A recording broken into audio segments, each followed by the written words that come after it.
see, we're all over the internet. So what? The whole city thinks you're a criminal. You have $1 billion tech company's weapon in your apartment. Lame.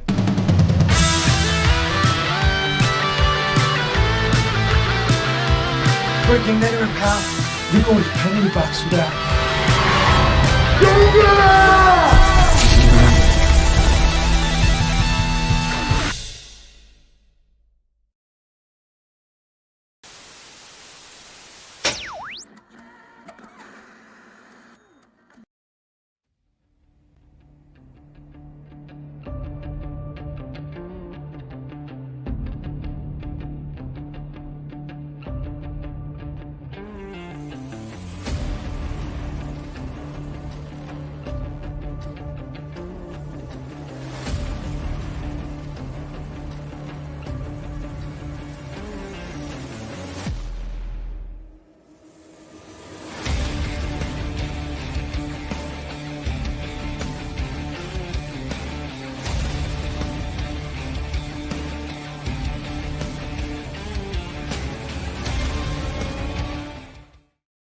What is going on, YouTube? It's the brain of the mainframe here now. Scala, the POPXP, and the pizza man, Adam Lawson. Would you like yours delivered? Casey Jones, TMNT, yes. Pizza. Do you see the connection? Very awesome. This is my nod to Casey. There we go. Pizza. That looks delicious. Is that just cheese? Is it just cheese, or do we have a no? This topping? Is soppressata with honey. Oh, life rooted, vegan. Unleavened crust or not unleavened, gluten free crust. That's a good the looking best pizza in Burbank. Pie. That's oh Is yeah. this an LA thing? Wow. It's a Burbank thing. It's a Burbank thing. Okay. It's a Burbank thing. It's LA County. No, it's amazing because it opened up during the pandemic. And it's just the best pies. You know, it shames some East Coast stuff. I'm gonna say. Oh, really? Wow. High praise indeed. That's great. So you said supersat? A little honey? Supersata. A little honey. A little honey. Supersata, a little honey. A glutina, a fria crasta. Oh, you get it. This is what Casey Jones, modern Casey Jones, has a gluten intolerance. Don't you understand? That crust looks legit, man. This is legit. The gluten pie I get here looks like a freaking cracker. It's horrible.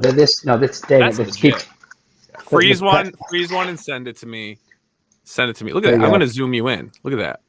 There it is. Gluten-free. Look at that. Oh my gosh. That's amazing. Awesome. That's how it's going down. Well, Lady J, Jennifer Van Damsel, how are we doing this evening? Good. How are you? Good, good. Glad to have you back on the show. And we got good man Grizz in the house. Hello.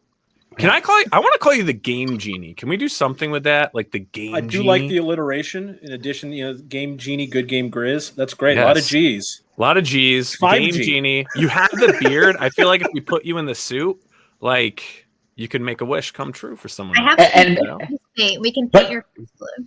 Blue, right. That's what I was going to say, Jen. He needs the blue face paint. It worked out really well. I got you covered.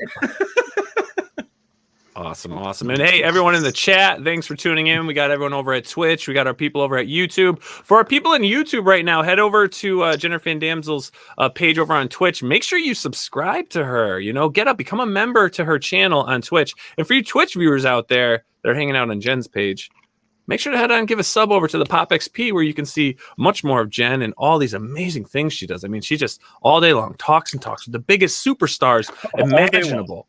2 hours every Thursday. That's it. Yeah, and watch Grizz do jumping jacks for 15 minutes. It's amazing. I could use 15 minutes of jumping jacks for being That's horrible. That's a really long time. 5G Grizz Genie. There we go. 5G. Andrew Wilson. Nice. So we've had a busy week, my friends. A very busy week. We've had some great shows on. We were checking out some awesome books. One of the books we're going to talk tonight was a recommendation from Adam. With his recommendations on trade paperbacks, graphic novels, and things. What? Man, that's moving at an ultra speed. I don't want to reveal it too soon. Yes, so it's just it could be You're just getting a good color profile. Yeah, it's coming. It's amazing. It's amazing. But let's jump right into it. I want to get into some movies and television. I'm going to start off with this one because we got to just get this one off the table here. And we're going to start off with Loki, okay? Because the first episode of Loki premiered and the second episode came out yesterday. We're only going to talk about the first episode because we want to give some people time. We don't want to spoil anything. And I got a very disturbing message, Jen. I got a very disturbing message from Adam. Yeah. Oh, yeah. I'm curious. Let's kick this off, Adam. Let's kick this off. He goes first. Because I'm just grossed out with this. Oh. Yeah, you said Loki is gross. Yeah, what does that even mean? What does that mean? Well, I think the thing about it, what's gross about Loki, is it made it gross, is the trailer made you think, this is going to be great. Mm-hmm. And then you were woefully let down. That's why it has a gross taste. Wow. You're woefully. Wow. I mean, the TVA, and it was depressing. It felt like, remember when we were watching WandaVision and it was great, and then every time it would cut to Sword, we'd go, Yeah. Now imagine you can't cut away from Sword. You're just living in it. You're just sitting around with people saying, hey, you buckethead, and then they zap them out of existence. It's like, oh my gosh. And Tom Hiddleston is trying. He's trying. He's giving every scene everything he's got. He's like, my gosh, I am getting paid so much money, and the script is so terrible, but I just have to stay focused, and Owen Wilson is here, so I have to be on point. And he's just like, wow. Okay, so that's what. Oh, wow. Wow. Oh, wow. It's Loki. Hey, Loki. Wow. Okay. Wow. I feel like you're making me horny. Wow. Yeah. I mean, that cast, once again, it's like these actors are, I'm not as good as a guess.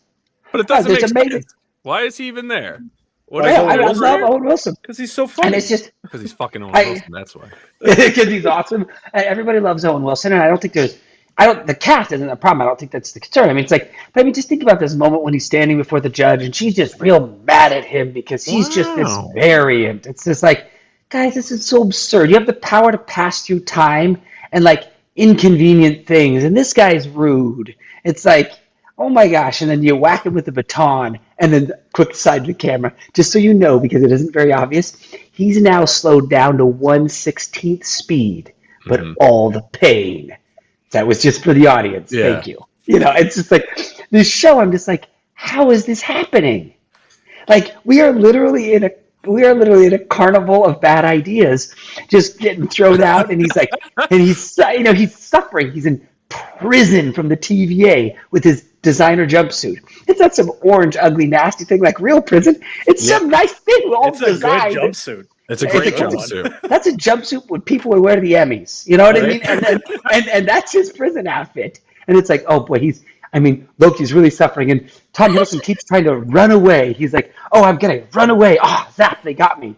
Guys, the last scene, you'd almost taken over the whole world because where it cut from Endgame to like where you were here. And now all of a sudden you're like, this is just so tough, guys. Okay, you know, so like, I have to say, dude, it was D.B. Cooper, man. I know. I mean, it was so for me. It was just like, what is happening to my life? It was to get the time back. So okay, Grizz. I'm agreeing with a lot of what Nile has said. A lot of I still had fun with it so far, but I will admit the TVA is a little nonsensical and it's just absurd. And it's but I'm hoping that they're going to do something with it. And, you know, it is a very loose concept that they have a lot of room to play with. So maybe in the coming episodes, that's going to be something that they build off of and can actually do something clever with. But right now, it is very much the TVA is a horrible bureaucracy, and we hate bureaucracies. Bureaucracies are bad. And, you know, and that's like the general message of episode 1.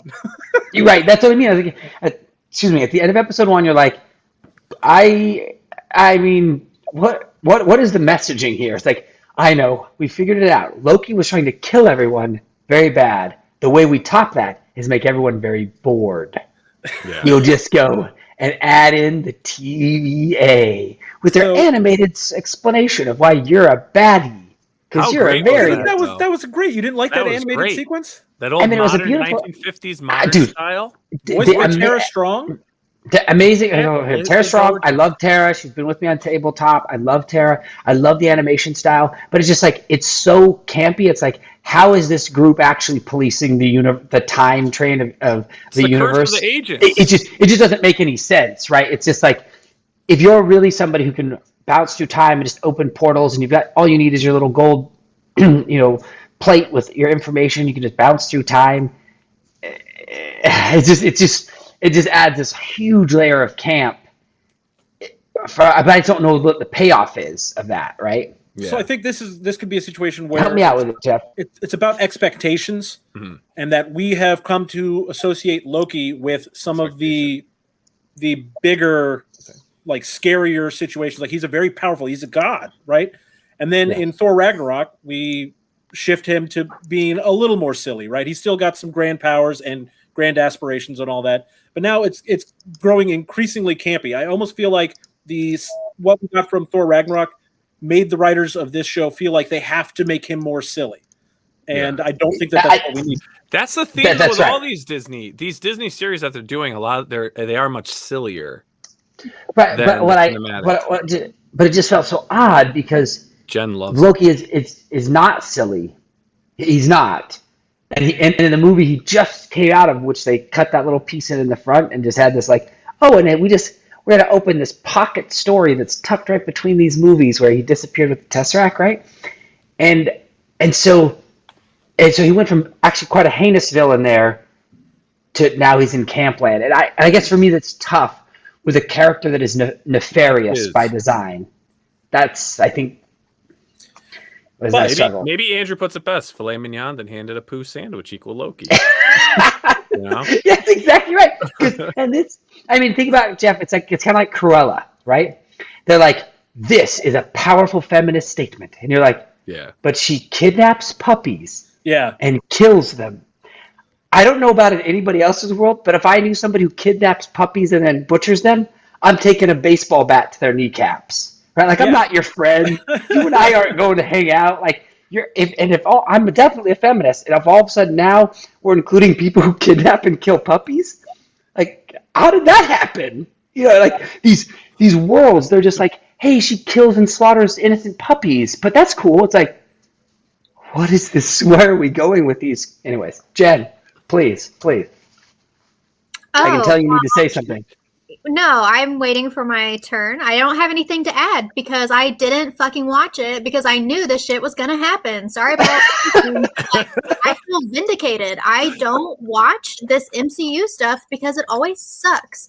And I cannot stand waiting week by week. So I knew if I watched the first episode and then was horribly disappointed, I had to wait 6 weeks to see, will it be good eventually? Maybe one day? Like, I hate silly shit.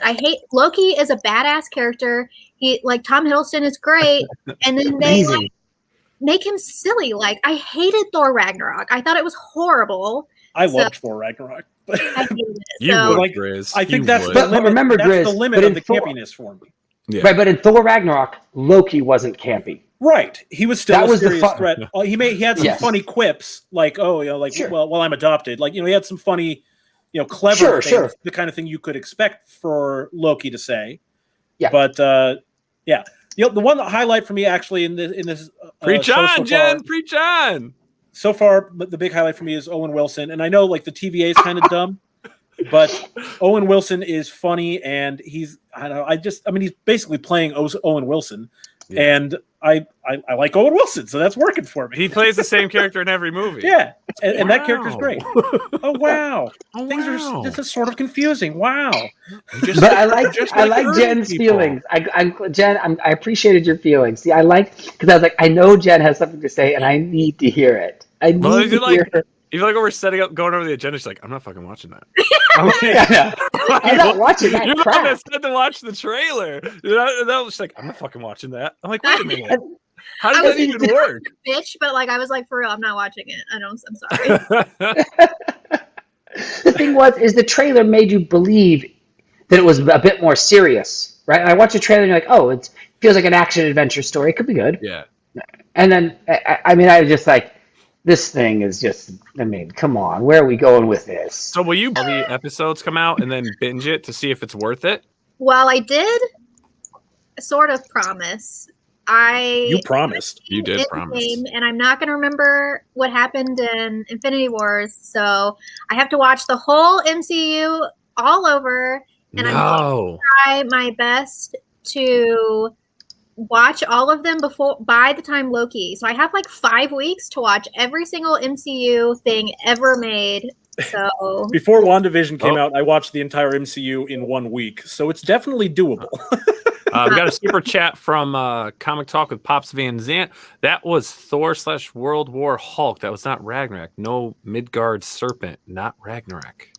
Well, that wasn't even World War Hulk. Like, I cried watching or reading World War. That's really hard to say. World War Hulk. Well, if you stop drinking, that would be great. It was pulling elements from World War Hulk. Yeah, so but I mean, I think that's a big problem with the MCU in general is you have comic book fans who are expecting adaptations of what they've read in comic books, and then you have the general public fans who don't give a crap about what was actually done in the comics, and they're like, "Oh wow, Hulk's on this planet, and he has to fight Thor. That's awesome." And it is awesome. It was a cool fight, but it has nothing to do with what we know from the comic books. But it's all the depth, all the character development, and it's so one of my favorite comic books. So for them to like say this is their version and then totally like crap all over it was. I mean, it's not like in the advertisement they said, "Oh, by the way, we're doing World War Hulk." That wasn't in the trailer. It didn't. Say you know, I started this segment off for a reason. And because I knew it was going to be painful, okay? I knew it was going to be painful to hear what Adam had to say. I knew it was going to be painful. I loved it. For Jenn to listen to us talk of such a thing. But before we move on to our next film or video, you know, what we watched, I really want to just lighten it up and reset us a little bit, and let's see what's in Jen's sack. Oh yeah. Oh, I forgot about my sack. Okay. I didn't. What did I do with my sack? Okay. Here's my sack. Yes. Light today. Wait, is that a different sack? Wasn't the other one a different color? That's the same sack. That's the same sack? Did it get same smaller? For the last is it colder over there? No, it is actually quite warm in Texas right now. Give me a second to see where you're going with that. Oh, look, it's all wrapped. I don't even know what it is. Oh, it's a pillow. Is it a pillow? Did you buy a pillow? Oh, what do we have? What do we have? Wow. Oh, wow, guys. Oh, wow. What? Look at that. Ooh. Wow. It's for a band called Polyphia. They're an instrumental band. They're amazing. So good. You definitely have to listen to them. I like Most Hated is my favorite album by them. It's only an EP. It's only a couple songs long. But it's amazing. They're incredible. I've seen them live like 5 times, and they're really, really amazing. They're only instrumental, no vocals? Well, sometimes they have guest vocals on some of their songs, but no, not really. They're usually instrumental. But highly recommend Polyphia. They have cool merch too. Nice. It looks like my back. That looks like my back tattoo. Your tramp stamp? No. Jenn, come on. By the way, I dropped my mic. That's cool. Is that all that's in the sack this week? Yeah, I think this was they did a collaboration with some merch company, and it was like really expensive. I think this was like a $50 fucking t-shirt, which is nuts, but it was great. It was gorgeous, so had to have it. It's really big too. I was gonna say, like, this has happened like the last 2 shirts in a row that you've gotten. They look like blankets. It's a small. Maybe it'll shrink. You can shrink that in the wash. Definitely. No. Rose in good faith. Rose in good faith. I feel like there's a merch club that you should be a part of or start, Jenn. Oh my gosh, that would make me so happy. Oh my god, I have a thing, but I'm not going to tell you about it. Oh, okay. What? So okay. Do you want me to tell you? It's kind of like it's not drama, Please. but okay. So there's this girl on Oh no, no! You mean our enemy now? Our She enemy. collects vinyls, and she had like that sleep token that I opened a few weeks ago. Mhm. She Yeah. got this like really amazing, like super limited edition box set, and I saw her post, and I was like, I want that to be me. And then there is a band that I really, really like called Blue Shift. They are premiering their new song on her channel, and I was like, ugh, I want to be that person. I want to do like really cool. Oh my gosh, oh my gosh. Okay, yeah, we need. Oh my god. Okay, sorry. I don't know why am I talking. Oh my god. Yeah. Because you're excited about merch. I'm really hot right now. About merch. Fan off, and now I'm hot. So turn your fan back on. You can turn the fan back on. I don't think it was the fan is not the source of the echo. It's all over there. It's fine. Anyways, so yeah, band merch. Tell all the bands that I'm cool, so they like want me to be at. Fuck. I'm sorry. I don't know what is wrong. So do you want? There's to nothing have wrong with it. merch? The bands will want you.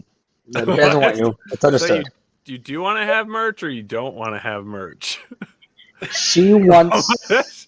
Go Well, turn I'm your going with fan my- on. She's like melting over there. Look, her sweater even lost color. That's how hot it is. It's transparent from the heat. I'm gonna go with she wants it based on the SAC discussions over the last couple shows. I'm She going with wants that. merch.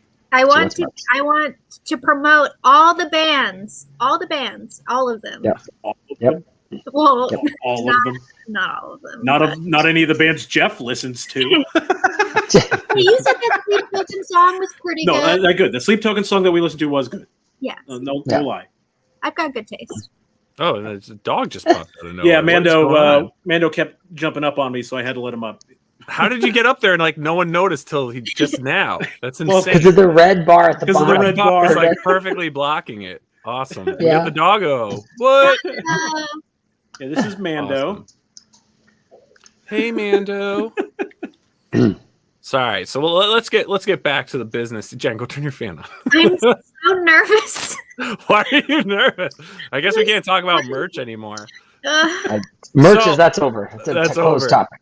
Closed So topic. I tried something new, guys. You know me, I'm not a huge anime person. And talking with Jen, she's like, well, do you want to get into anime? I'm like, I want to be cool like you guys. I want to like the stuff. And she's like, well, there's a few things going on. She named some things. So I was like, you know what? I'm going to try this series Eden, right? It's a 4-episode series on Netflix. It's an original series. And I said, hey guys, this was pretty good. We all need to watch this. And I really liked it. I really enjoyed the story. I mean, it had that classic like anime feel to it, of course, with the music and the talking, and they talk and stuff. But this is actually a great series. And when I did some research, it has a really amazing cast of actors. For sure. The voice acting on this was great. I mean, it's quite incredible. I mean, I that's what I'm really appreciating is with these Netflix versions of these animes, they bring in just such incredible voice talent, or like what Prime did with Invincible, and it really elevates it. And who doesn't love a story about a young girl raised by robots, right? It's like what a great hook, right? Exactly. TJ, thank you for bringing that up. I'm glad you got that out of the way. Yeah, it's what Nile was thinking, and you said it. JVD withdrawals. There you go. But yeah, no, it was actually a really cool series. I don't know if any of you watched. It's been out for a while, so I mean, spoilers or what have you. But it's really cool. It's another kind of like it's like a post-apocalyptic world, but more utopian. Like it's like the rebuild. It's like Earth's second coming. And this whole robots are created obviously to cultivate the Earth. They're basically growing all the vegetation back. They're bringing the Earth back to before humans basically ransacked it with pollution and everything. And all humans are basically in a hibernated state, which is nuts until this little girl pops out. Little Sarah pops out. Sarah. With her cool speeder bike. Yep. And her giant robot. Yep. It's incredible. And there's great robot battles. Whoa. The character designs are pretty sweet. They're dope. Zero. I love the design of Zero. I think that was incredible. I will say, just as advice, don't go look up the cast until you finish the series, because that will spoil things. Yeah. Why so? Well, I can't explain why it spoils it without spoiling it. Well, you can spoil it because this has been out for like. All right, Almost fair a enough. while. There's a Yeah. character in the show that's there's two characters in the show voiced by the same person, and there's a reason for that. It's because they're the same person. Who could the voice be? Is it NPH? It is Neil Patrick Harris. Because he's one of the star-studded voice actors. I didn't know that. Boom. Yeah. If you can imagine, I saw Neil Patrick Harris in Rent on Broadway here in Los Angeles. I shouldn't say on Broadway, but in Rent, the musical here in Los Angeles when I was 18 years old. And I remember being like, wow, that guy's amazing. I still love Neil Patrick Harris. So Yeah, Neil Patrick Harris is. But yeah, all around He's great a- cast and talented voice actors. I don't believe, I'm sure she has done it, but Rosario Dawson, has she done a lot of voice acting that I'm Yeah, not she aware has. of? Yeah. yeah, She's great. Yeah. Yeah. No, Rosario is. Who doesn't love Rosario Dawson? She's like one of the most amazing talents in the world of geekdom and also just movies in general. She's Yeah. rad. Well, she's also. Well, I mean, you've got Rosario Dawson and David Tennant who are playing, Sarah's parents. The robots. Rosario is A37 and David's E92, and those are her parents. And it's kind of crazy because these robots raise her, and they're raising her based off of historical human knowledge. Yet also the robots are at the point where what I liked about this is like the robots were sentient, but they weren't like they're not androids, but they can all kind of think for themselves and make their own choices. Like they almost have really what you'd call like free will, because they want to go and raise her. They don't want her to get harmed. And you've got a whole group of robots like that are all like for humans, and they believe humans existed. Like it's crazy because they live in the world where it's like, did humans really exist? Like humans to them are like dinosaurs, right? It's like, imagine living in a world with humans. I mean, we've excavated this site and we see, evidence of their existence. So it's like they do like archaeological digs on like, old human remains and things. It's incredible. Like secret archaeological digs. Yeah. Well, see, that's what makes it so fun. Is it's such a great twist on the experience, right? With the robots, this great recommend JVD, great recommend. Because it's such a cool twist on it. And I think this is what is exciting about manga and anime in general, right? Is that these stories pull together things that you don't ever see coming. It's like Chainsaw Man, right? Yeah. He's like a guy who has a ripcord on him, and he pulls it, and then boom, chainsaws come out of his hands and one out of his forehead. It's like, it's just so rad, right? You just want to, because it's over the top, and it has this angle that I think that turns things on its head, right? And I really, anyways.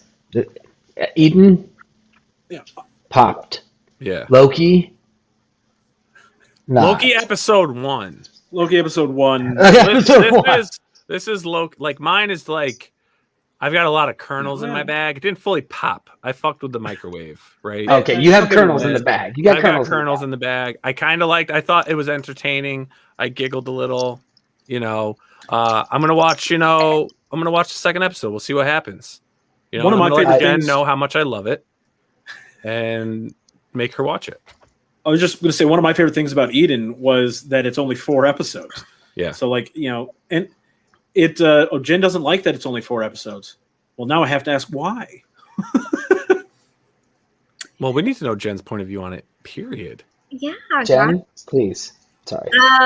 So I was skeptical. We watched Jeff and I watched the first episode together, and we were not allowed to talk about it, save it for the show, but I didn't love it. Like, I don't like babies, and so I just couldn't really connect with it. I didn't think it was that great. I watched the second episode and I was still kind of bored. But then the third episode was pretty good. But man, the fourth episode, I was crying. Yeah, it was so good. By myself on the couch with my dogs, just crying, and I was like, what? So good. But I will say my one complaint, the music is amazing though.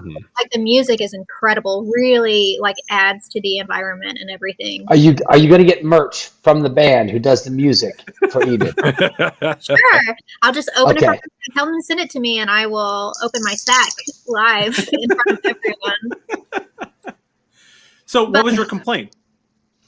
Um, I know. I wish it was longer. I would have loved to see more exploration. I would have loved to see more of the environment. I would have loved to get like more details, like the background characters. Mhm. I would have loved to see the villain chase her longer because it just seemed to be so quick.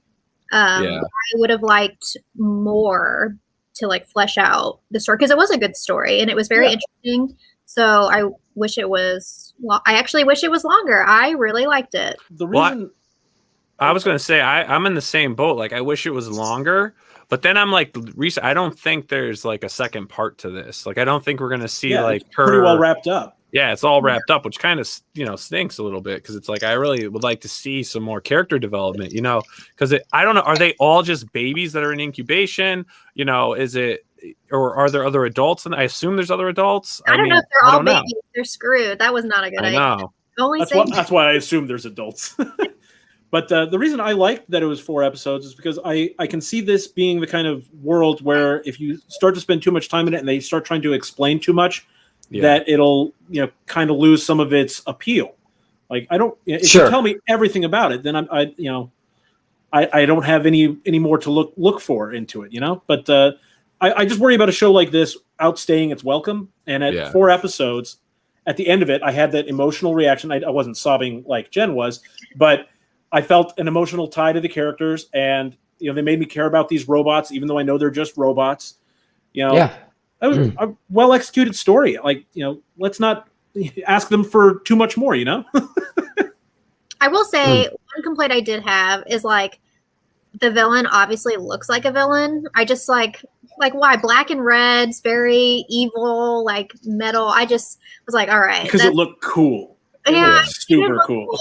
Yeah, but I agree. It's a little on the nose. It's a little on the nose, right? It's like a little on the nose. A villain robot. I would definitely have a cape, like of all things. I did think it was funny that the robot wore a cape. Very true. I know, right? Better if you're a robot, why would you give yourself a cape? Under what circumstances is a cape beneficial to the robot? Because he needs to stay warm. Capes are very meaningful.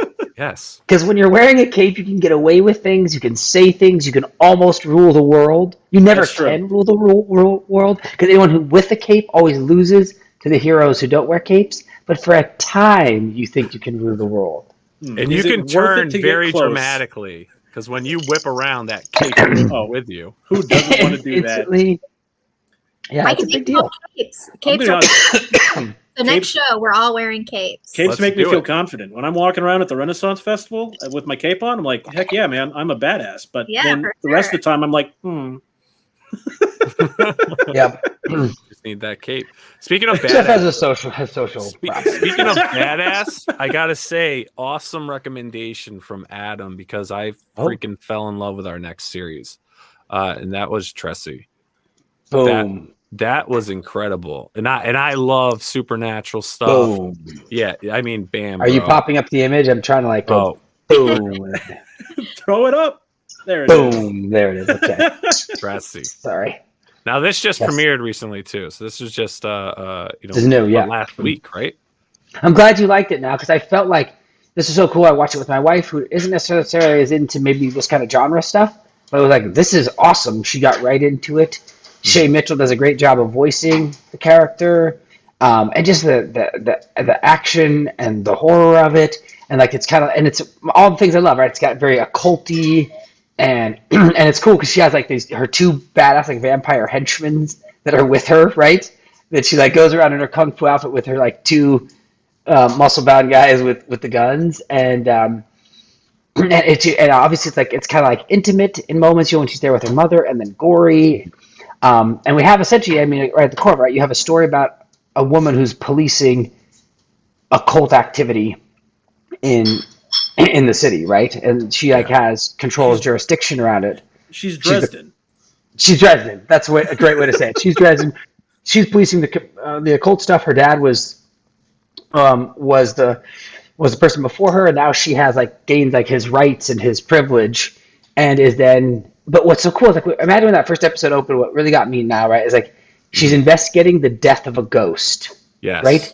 It was just such a cool take. It's she's investigating the death of a ghost. What a great Well, this is just for the viewers out there watching. This is all based on Filipino lore, supernatural lore and stuff. So yes, a ghost can be killed. There's other creatures that we're not familiar with. And what's great is after you watch the first season, there's an After Dark episode which they go into like the making of it and the adaptation, because this me and Jen were talking earlier, and we explored the graphic novel as well, and just the art in the original graphic novel book is just haunting and incredible.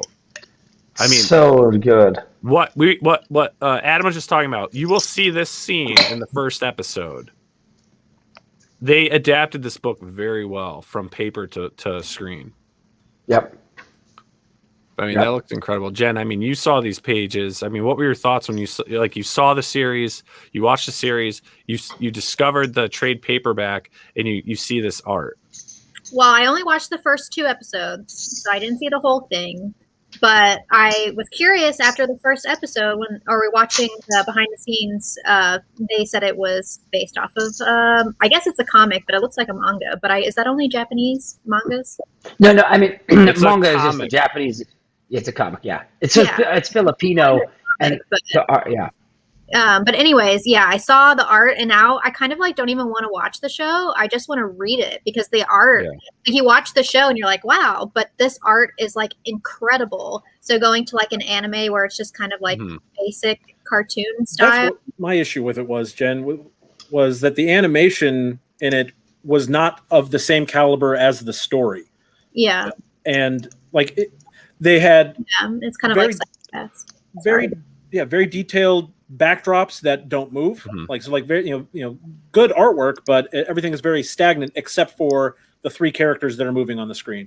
And so there's just a lot of stale animation to me, or lack of animation, that I didn't. And I only watched the first episode. Who knows? Maybe it gets better going on. But the story is so interesting, and I'm not a big horror guy, but the way this world is set up, I kind of think I could get into it anyways, because it's not so much about scaring the viewer or the reader in the case of the manga. It's about a powerful person who is overcoming these challenges, and so I think it's actually something that I could get into. But I just didn't love the animation on it. Yeah, it wasn't your traditional anime though, that's for sure. It kind of reminded me of the DC animated films. That style of animation, which that's a good way. It's very similar to that. But it is also, it's a Filipino anime, they call it, right? For an American audience. Netflix built it as an anime. Yeah. Right. And they voiced it both obviously in Tagalog and also in English, right? And they had the Filipino actress there too in that After Dark episode. As also they did it for both, but definitely it was intended to be an international, which the amount of Filipino comics that are turned into animated series is probably this one. And that's really impressive that team made that big of a splash with it. And I can see when you see the book, I'm with you too, Jen. I kind of just want to stop watching and get the graphic novels. Yeah. Right? Because it looks so dope. But I agree with you, Jeff.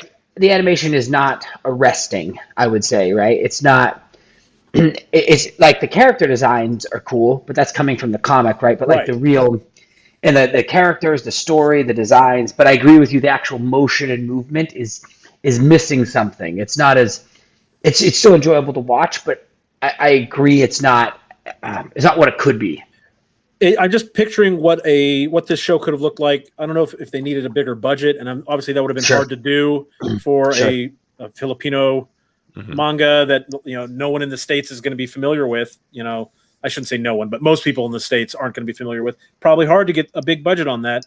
And so I'm hoping, and I probably will finish out the series, because if there's any chance that by people watching the series that they get to come back for season 2 with a better animation budget, then this could end up being a really cool show. Yeah, that's what I think so too, because the story was great. I think if you're a fan of Hellboy and all that, I think this falls right into it. I thought Yu Yu Hakusho. It's really old, but I was definitely. And I love Yu Yu Hakusho, so I thought I liked it, but I want to read it. I don't want to watch it. I'm looking forward to Trese's fighting tournament in hell. That'll be a great story arc. I agree. No, in fact, I'm just looking online right now, and I can't find it anywhere. Trese comic, English comic for the print version anywhere. Comixology has the digital trade paperback, but the print version, Amazon had the print version paperback. Got it. They do have it. It's currently unavailable. Volume 2. Really? Yep. Oh, they must have sold out. I didn't think Volume 2 was out yet. Comixology says it hasn't released yet. Yeah. It says it's probably pre-order, and then Volume 1 is currently unavailable in paperback. Bummer. So should I check out Yu Yu Hakusho? You definitely should. Yu Yu Hakusho is great. It's on Yu Yu Hulu. Hakusho. It's on Hulu. What's it about? A spirit detective. Spirit detective. Oh, it's kind of like Trese. Exactly. But it That's doesn't incredible. have Kuwabara in it, and he's like my favorite. So And Kuwabara, the English voice. Yu Yu Hakusho is one of those shows that I think a lot of people like the English voice acting as much as the original Japanese voice actors. The voice actor for Kuwabara is just freaking perfect. I love Kuwabara so much. yeah, I know he's great. So I have a confession. So my wife, she really liked Pretty Little Liars, and the only reason I would watch that with her was for Shay. Right there. She is the one on the right. That is her. Yeah. Just saying. Shay's Make awesome. that confession. Nah, she is awesome. She's a great actress. But yeah, so you can get the graphic novel on Comixology. They still have it, Volume 1. And check it out on Netflix. I mean, I thought it was great. I really did. The animation didn't bother me. And I'm a huge animation guy. Yeah, I don't think it was like so horribly groundbreaking or anything. No. It wasn't so bad that like I would tell people not to watch it, especially if they're interested in this kind of story. But it was definitely the one drawback for me. Yeah, it was just in the middle, in the middle, like a DC. It was a good example now. Mm-hmm. Yeah, thanks, Adam. Yeah, of course. Niall, you're the brain of the mainframe. I did that. Yeah, you did that, dude. Nice, thanks, man. Yeah, so of course. There we go, everyone. Trese, if you want to get freaked out, check it out. So I want to get into because we're gonna have our first guest coming on shortly. So what I want to do is I'd like to start kind of jumping in some of our comic reviews, and I look at him sneaking that pizza. I want to chat a little bit about Ultramega. I want you to hold that up. Ultramega. So issue 4 came out yesterday. Pushing him. There we go. Rack zoom on Ultramega. Yeah, Dude, that's freaking. It was awesome. Issue 4, is incredible. It's issue 3, in case you missed that. Oh, signed issue 2, James Herron signed. Let's go in the case. Nice. Oh, and issue 1. There you go. Or variant cover issue 1. Man. Oh, So or Adam, variant are you a cover fan? issue 4. Would you say you're a fan? No, it's okay. I wasn't that into it. I gotta ask you, Adam. I mean, when you go to the comic shop, right? Do you go and do you just beeline it right towards Image and all the other smaller press, more indie type comic books? In general, I think every now and again I'm getting like Wonder Woman Dead Earth. I did. Daniel Warren Johnson did that. It was awesome. In case anybody knows, Yes. but was awesome. But in general, I'm going past them because I feel like in many ways, like Ultramega was in my find today. This was in my, purchase today. Scales and Scoundrels, because I feel like I think I'm kind of played out in the mainstream books. Every now and again, like death metal. When they do a Master Race 3, Frank Miller comes back and does something, I'm going to at least take a peek at it, right? But in general, I feel like, you spend your resources and your time and your energy and your efforts talking to other people about the things that you feel like matter, and Disney and AT&T don't need any help from me, right? Yeah. But there is a plethora of creators out there who are doing amazing things, who I want to be a part of, right? And AT&T and Disney don't need my help. They don't need any of that. And so, but these guys do, right? These smaller press guys and girls, they need that. I want to be a part of the new cool thing that isn't available streaming right now on Disney Plus. Like, I want to be a part of the thing that you have to look a little closer. Well, these days, the next big surprise story isn't going to be coming from Marvel or DC. It's going to be one of these independent creators doing something unique or new. And very happy that you suggested Ultramega here. Just on the color palette alone, I love this book. Right. Dave Stewart is just killing it on those colors. And I feel like, the story of it, so anybody doesn't know, the story about it is our main character in the story, he gets summoned up into the heavens. Here you go. But you can see this cosmic being that grants him Ultramega status, because what's happened, there's been an infection of kaiju. And essentially, like, a person who gets infected by this kaiju virus transforms into a kaiju monster on the streets, and so it's wreaking havoc and killing people. So it's much cooler than a zombie infection, because instead of turning into a slow-moving idiot, you turn into a massive kaiju monster, if you can imagine. And no one knows how this virus is spreading, but it's taking over the cities. So this middle-of-the-road guy gets called up by this cosmic defender, and he's been given Ultramega status. So when he comes close to a kaiju or gets around them, he can transform into Ultramega and battle these things. And so it's like the WWE wrestling matches, but among skyscrapers. Yeah. Against these cool kaiju beasts. So it's this great mix-up of Western. So here's one of the Ultramegas. So there are many Ultramegas, and I don't want to spoil this storyline if you haven't read it. But many Ultramegas, some die, some live in this tale, and there's these kaiju monsters, and there's this mother kaiju that's birthing more. But you can see here he is, like, he's just killed a kaiju monster, and then he's like on his way home. But there's a whole plot line of this. But you see, look at these battles, dude. Just look at these. James Herron is doing next level art. He's writing and drawing it, and what's happening ultimately in this story of issue 1, the Ultramega, there's a change in the guard. An Ultramega is killed. The streets are filled with blood, which then scabs over and kills everyone because they're trapped in it. And it turns out there's a kaiju robot army that's coming, and it turns into this post-apocalyptic journey of these kaiju monsters versus the Ultramegas.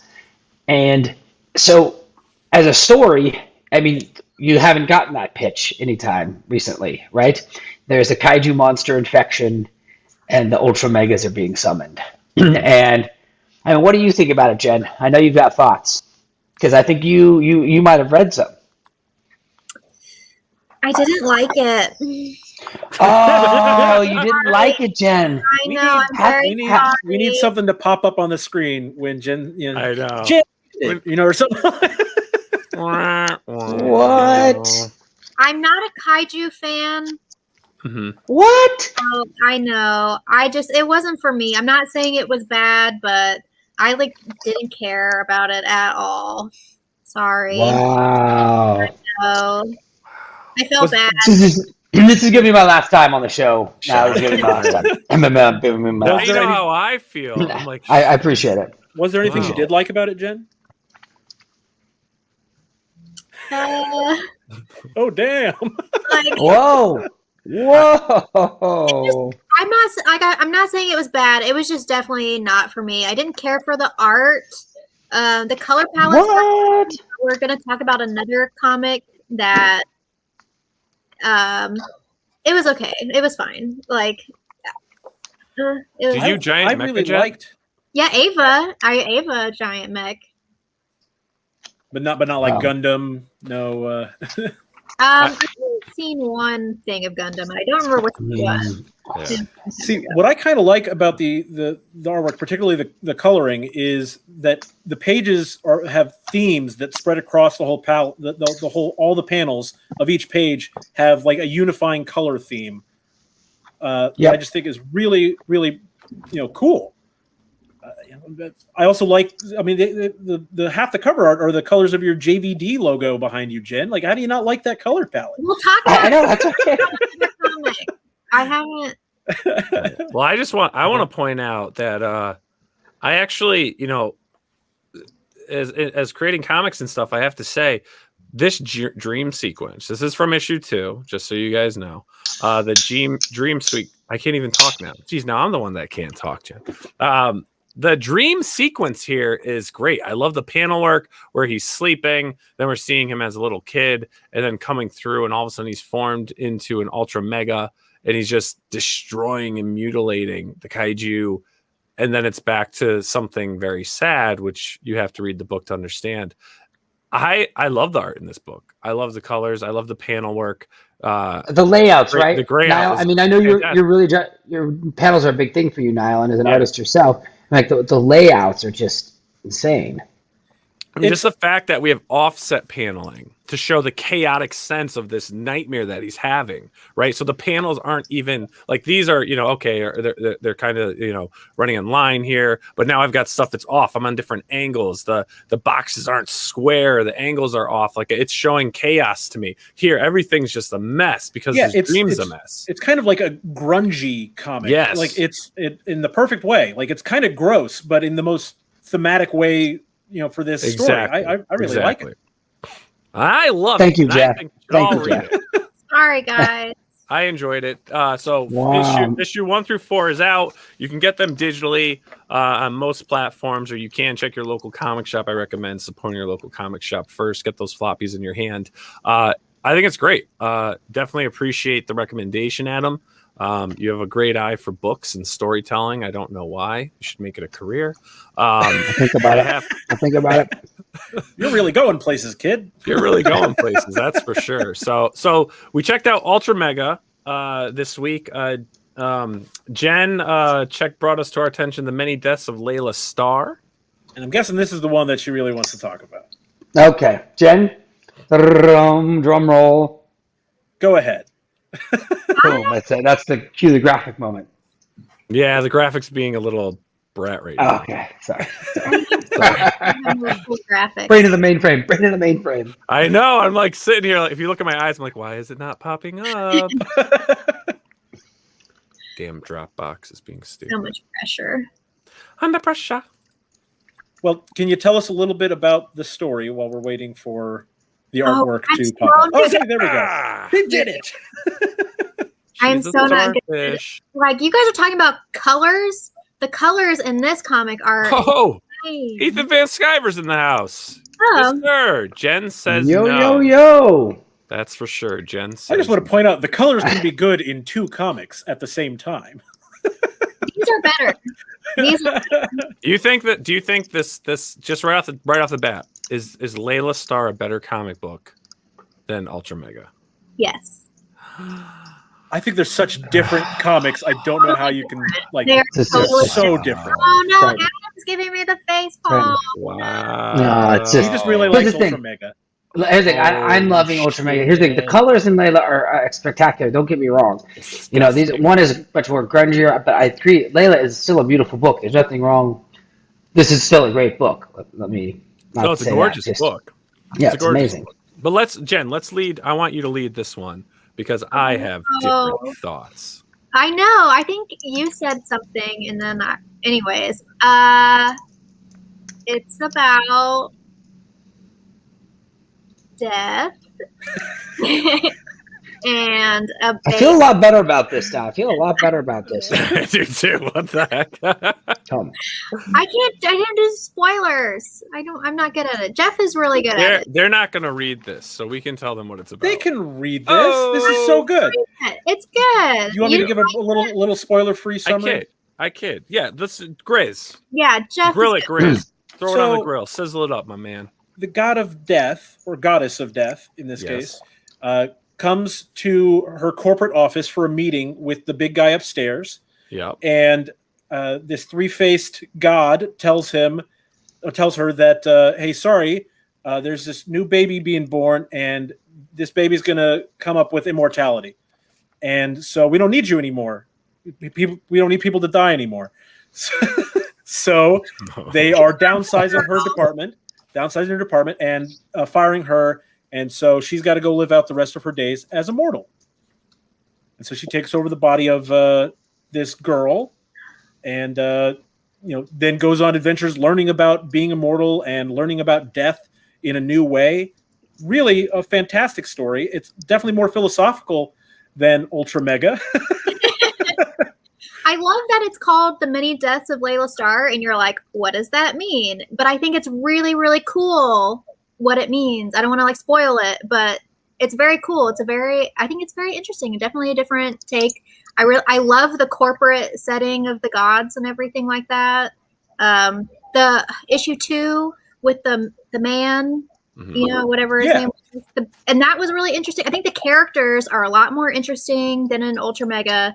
I really love the colors in this one. It's very past. But here's the thing that's so interesting about this this is Philip Andrade, who's doing the art, who's very similar, interestingly enough, to James Herron when you look at their past work.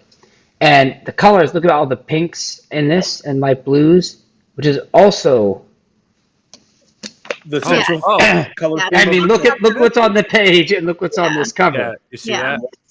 So it's odd because they share a lot of similarities, I think, in their color design and etc. Now, obviously, this is much more rigid paneling that Philippe is doing here. Once again, this is a very interesting story and such a cool idea, right, Jen? Death has been fired from her job. Ultramega to this, which one would I prefer to see develop more? I think this is a more interesting story. I feel like Ultramega is okay, kaiju, destroyed city, fighting over post-apocalyptic, whatever. This is actually unique. I think it's something that really hasn't been told before. It's an interesting concept. I feel like it has a much more emotional depth. Yeah. Oh, for sure. It's more like a thriller because you don't really know what's going to happen with the baby and her and all that stuff.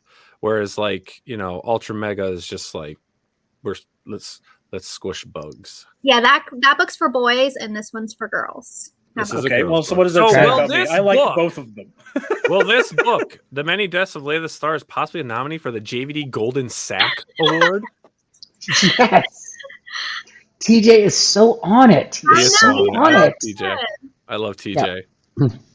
Well, there we go. I'm gonna have to read more of this, Jen.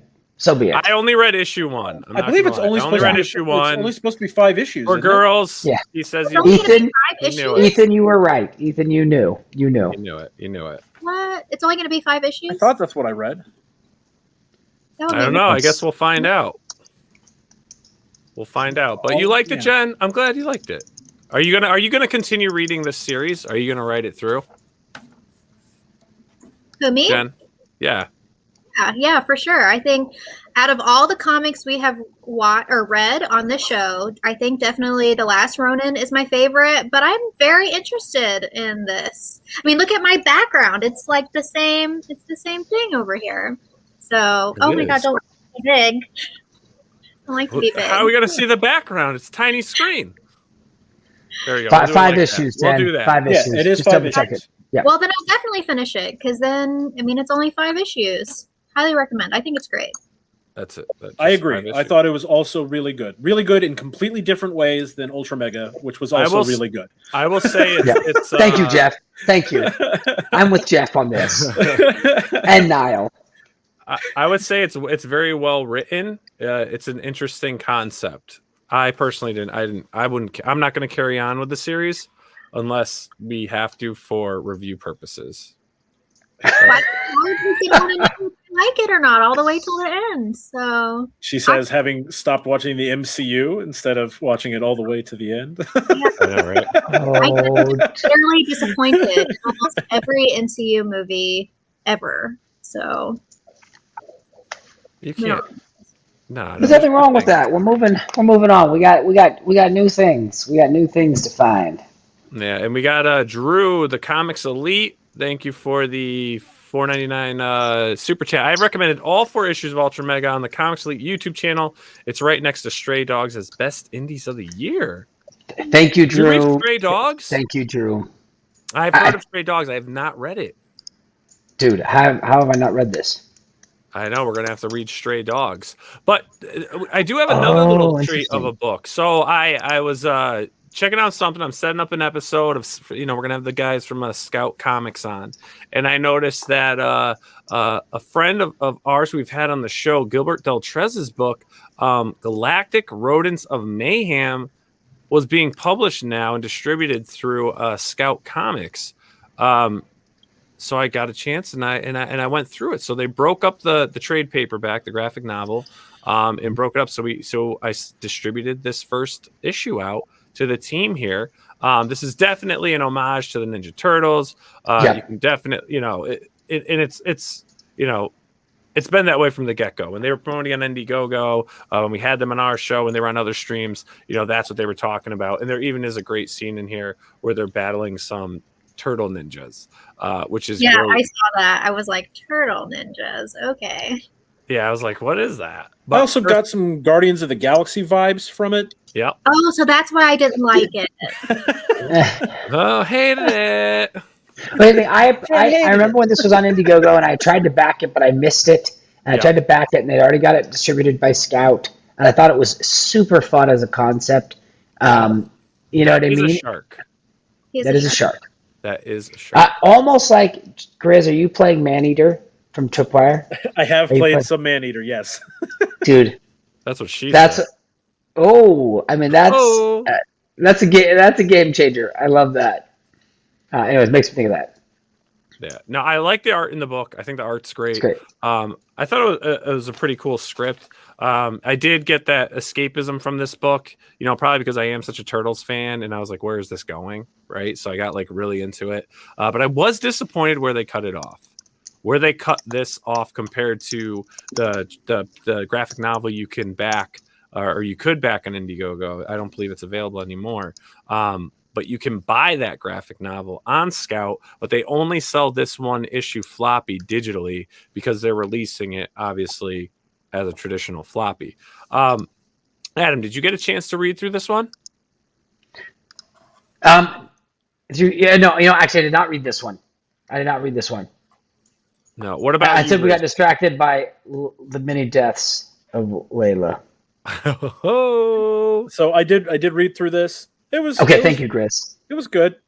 It wasn't. I didn't think it was completely groundbreaker or anything. I think that the choice to use capybaras as the main rodents of choice is kind of fun because that's not the first rodent people are going to think of when they read the title.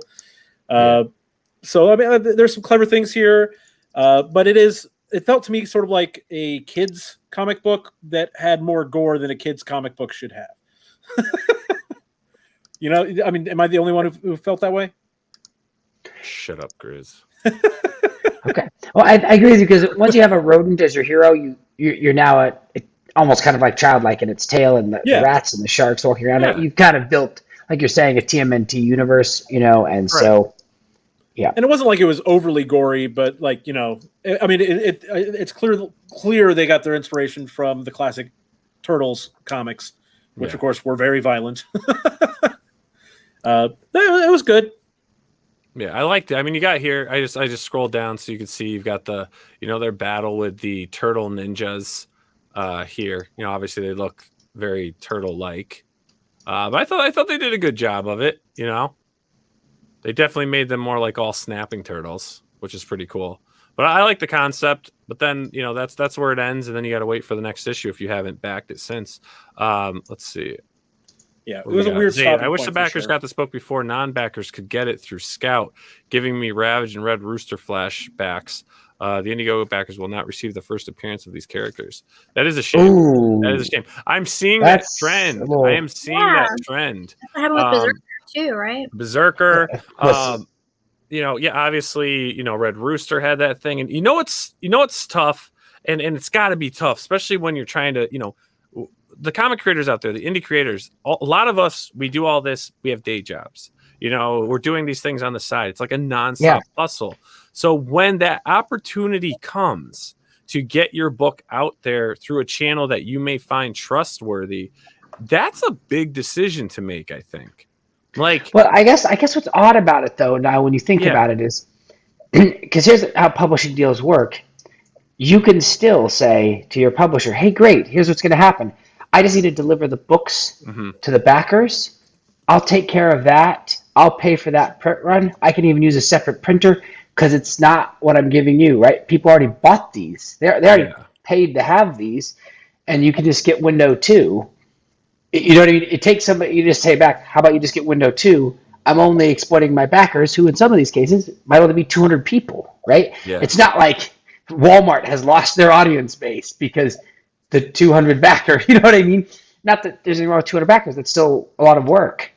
But it's just poorly managed from their standpoint, because and even if the publisher's saying you can never have this, you can, I mean, as honestly, something like Scout, who promotes their comics on Indiegogo and Kickstarter, that's how they launch many of their own comics, would get it if you said, hey, can I deliver to these guys first this book, and then we'll, march the issues out. I mean, right now, you know what I'm saying? Like, because these publishers are like Scout isn't Disney Corp making a a kill you contract. It's a still creator owned contract. I mean, what do you think, Nile?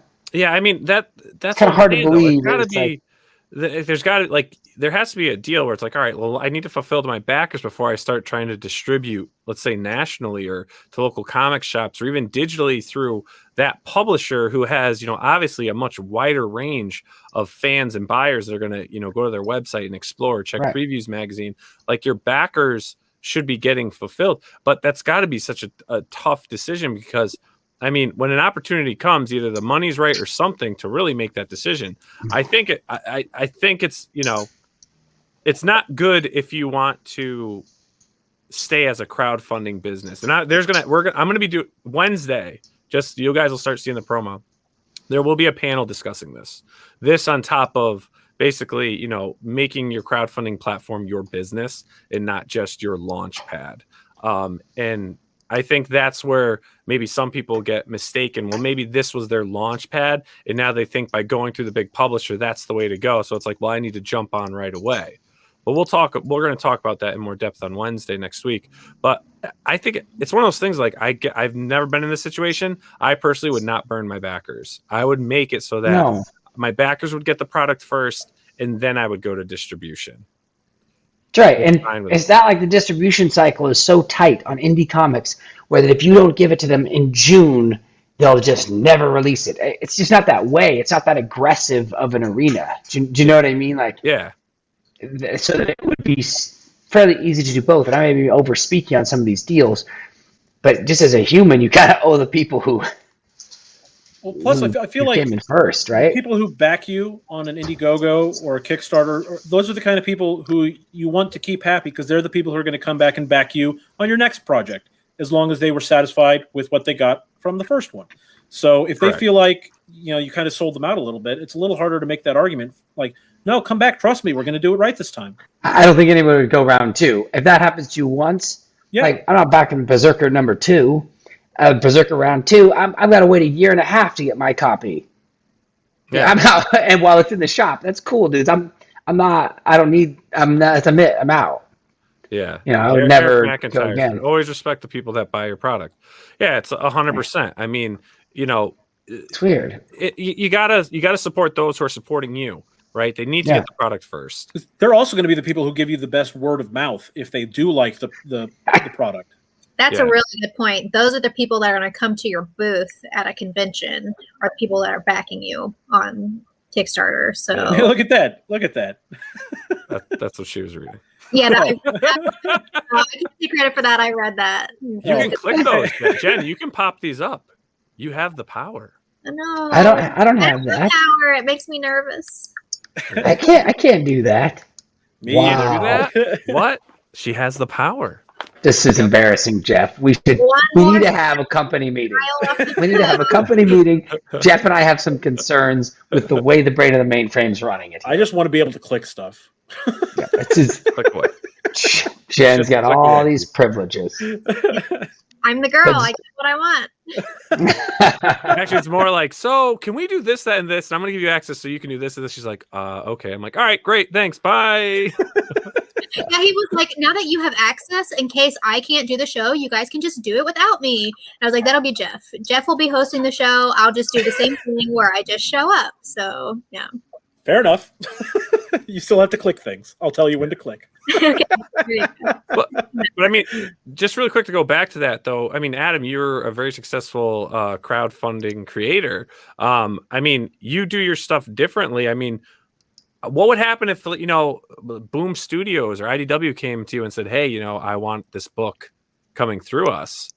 I mean, it's got to be a tough decision to think, because I probably, when the situation hasn't occurred yet, it's easy to say, oh, I wouldn't do this or I wouldn't do that.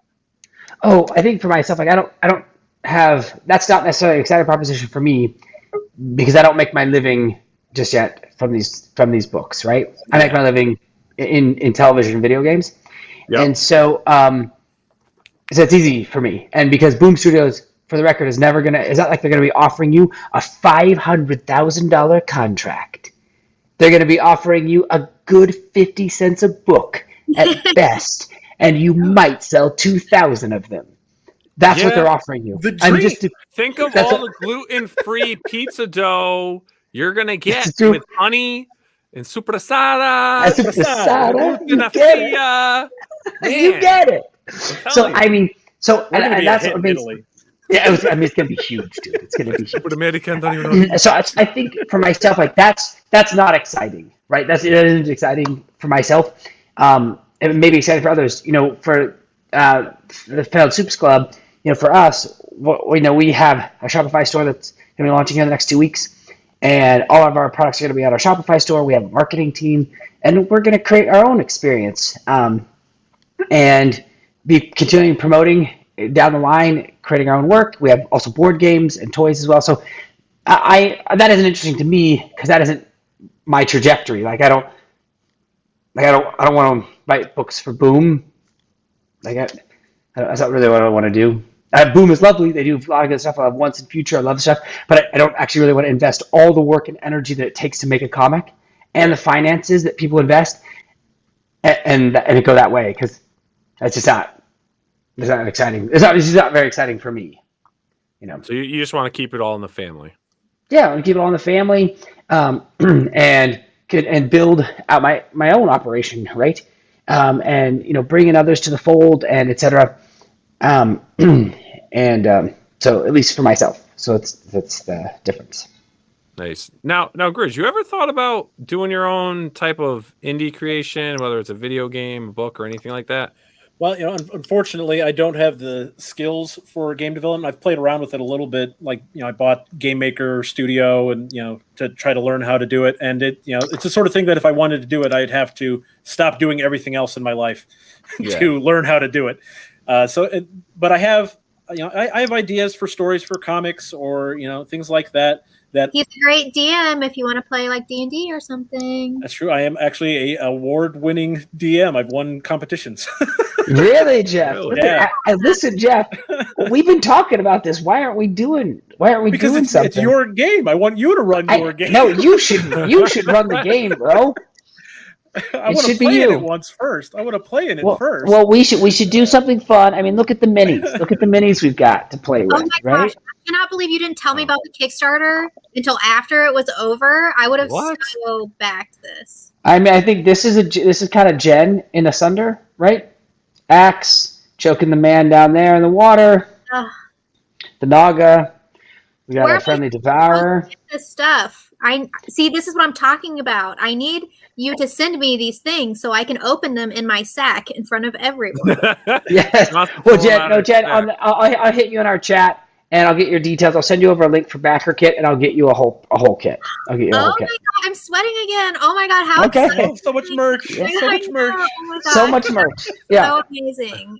So but Grizz, we should definitely do it. And if it's not my game, we should maybe do the Zombicide RPG, or we should do Kids on Bikes is another cool RPG. We should definitely play something. We gotta play something. When they had. I need you guys to play with me. I have yet to play these games. I know. Well, we should do one. We'll do one offline, and then and we'll get drunk.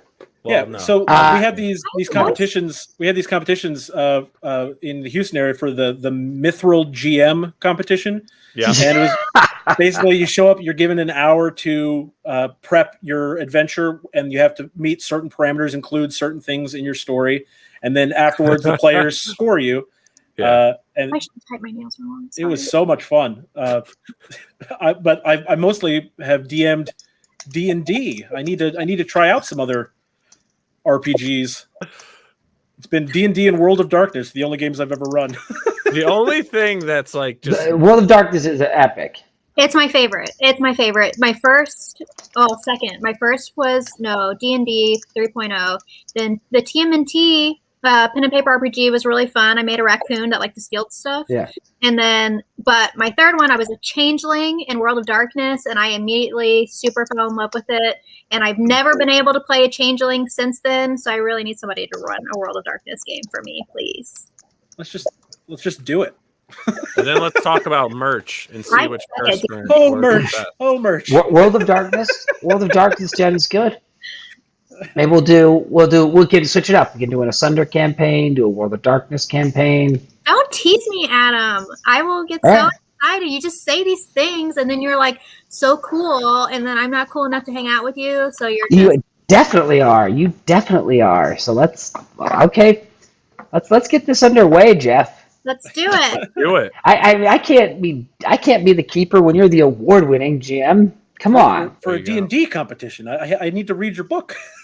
I'll send it to you. All right. Needs to be order to the next sec. It needs to be doing it. Now for our guest, we've got our guests backstage. We're gonna bring them on, and I think we really got to break out the anti-perspirant for this because we're about to get real excited, Jen.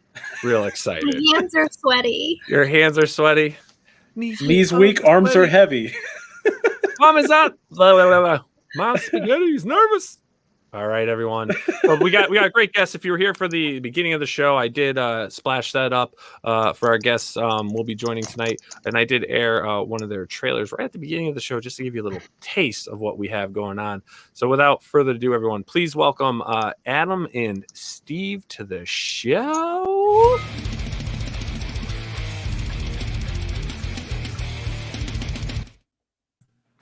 Hey, what's going on, guys? Hey, what's up? What's up? I know Chaz isn't able to make it. Steve, you are here. Welcome. Adam, Casey Jones, my man. How are we doing? That's right. Man, I'm good. I feel good. I'm literally doing this interview inside of an arcade right now. That's awesome. Shirtless inside of an arcade. You were definitely the guy for the job. I have a sweet Guardian. Oh, okay. There it is. Oh, okay. I was like, dude, this guy definitely belongs as Casey Jones. Definitely. I'm inside of. I'll take you on a tour in a little bit. It's called Prince Arcades. It's in Bolingbrook, Illinois. The owner Jeremy was nice enough to. I literally was like, so I do art for a living as well as act, and I'm doing an art show, and I was like, can I go into your back room of the arcade and do an interview with Casey Jones? This whole sentence is amazing. And he was like, oh yeah, you can. So so he was so cool. And I gotta plug his arcade for a second out of pure nerdism, because it literally feels like I'm stepping into a 1996 time capsule. I feel good being here. If anyone ever visits Illinois, go to Prince Arcades. He's not paying me to do this. Probably has no idea that I'm talking about it. Well, he's paying you in Bitcoin. I get it. That's awesome. And we got Zaid Comics. Phil is in the house. Adam Michaels to wear sleeveless shirts. Be careful. Phil, also, can I plug Helping Ghost? Now, this arcade and that arcade are friends. Little friction, good friction. This is sometimes friction can be bad. Sometimes friction can be good, and this good arcade friction happening. Okay.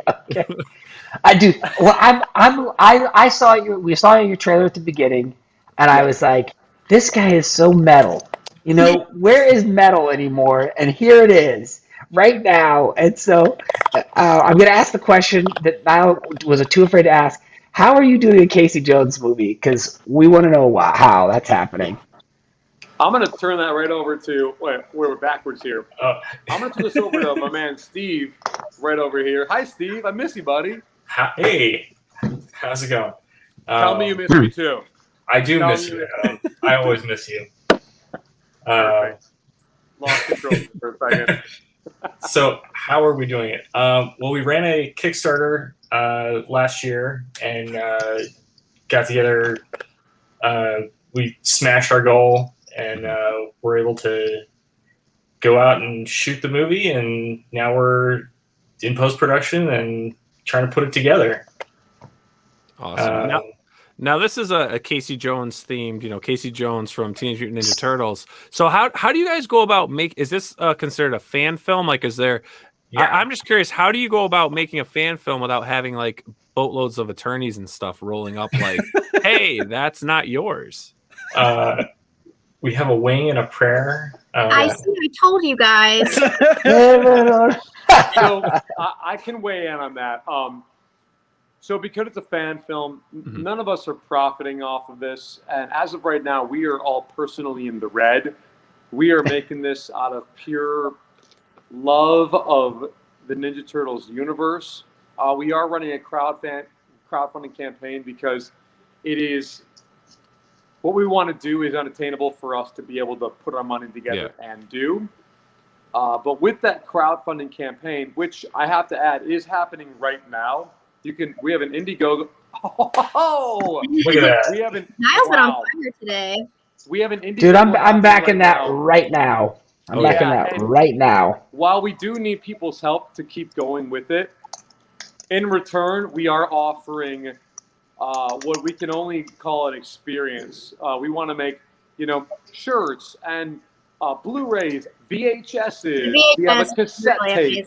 I love that VHS. Laser disc. But we have a laser disc. We have a Game Boy Advance. Hey, don't oversell it. Yeah. We have a Casey Jones minibus. There's a skateboard deck. There's pins. The Kickstarter campaign had guitar picks, a 5-card trading card set.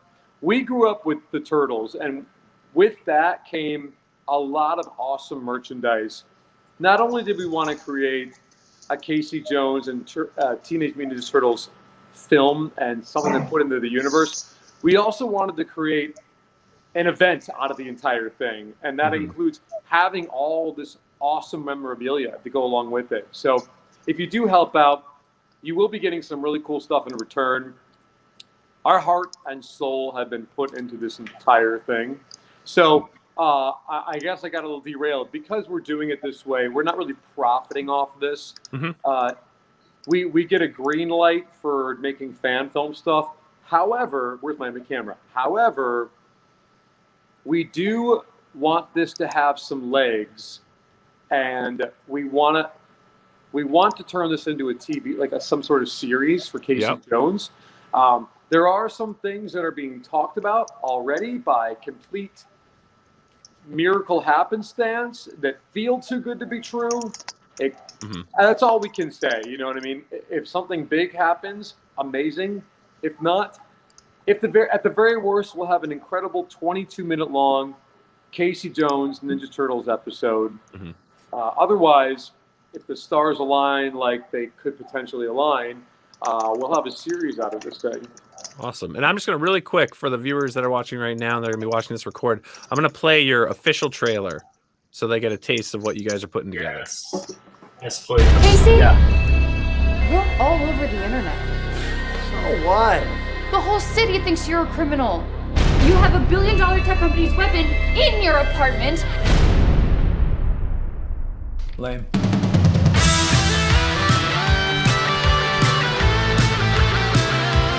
Breaking network, pal. You're going to penalty box for that.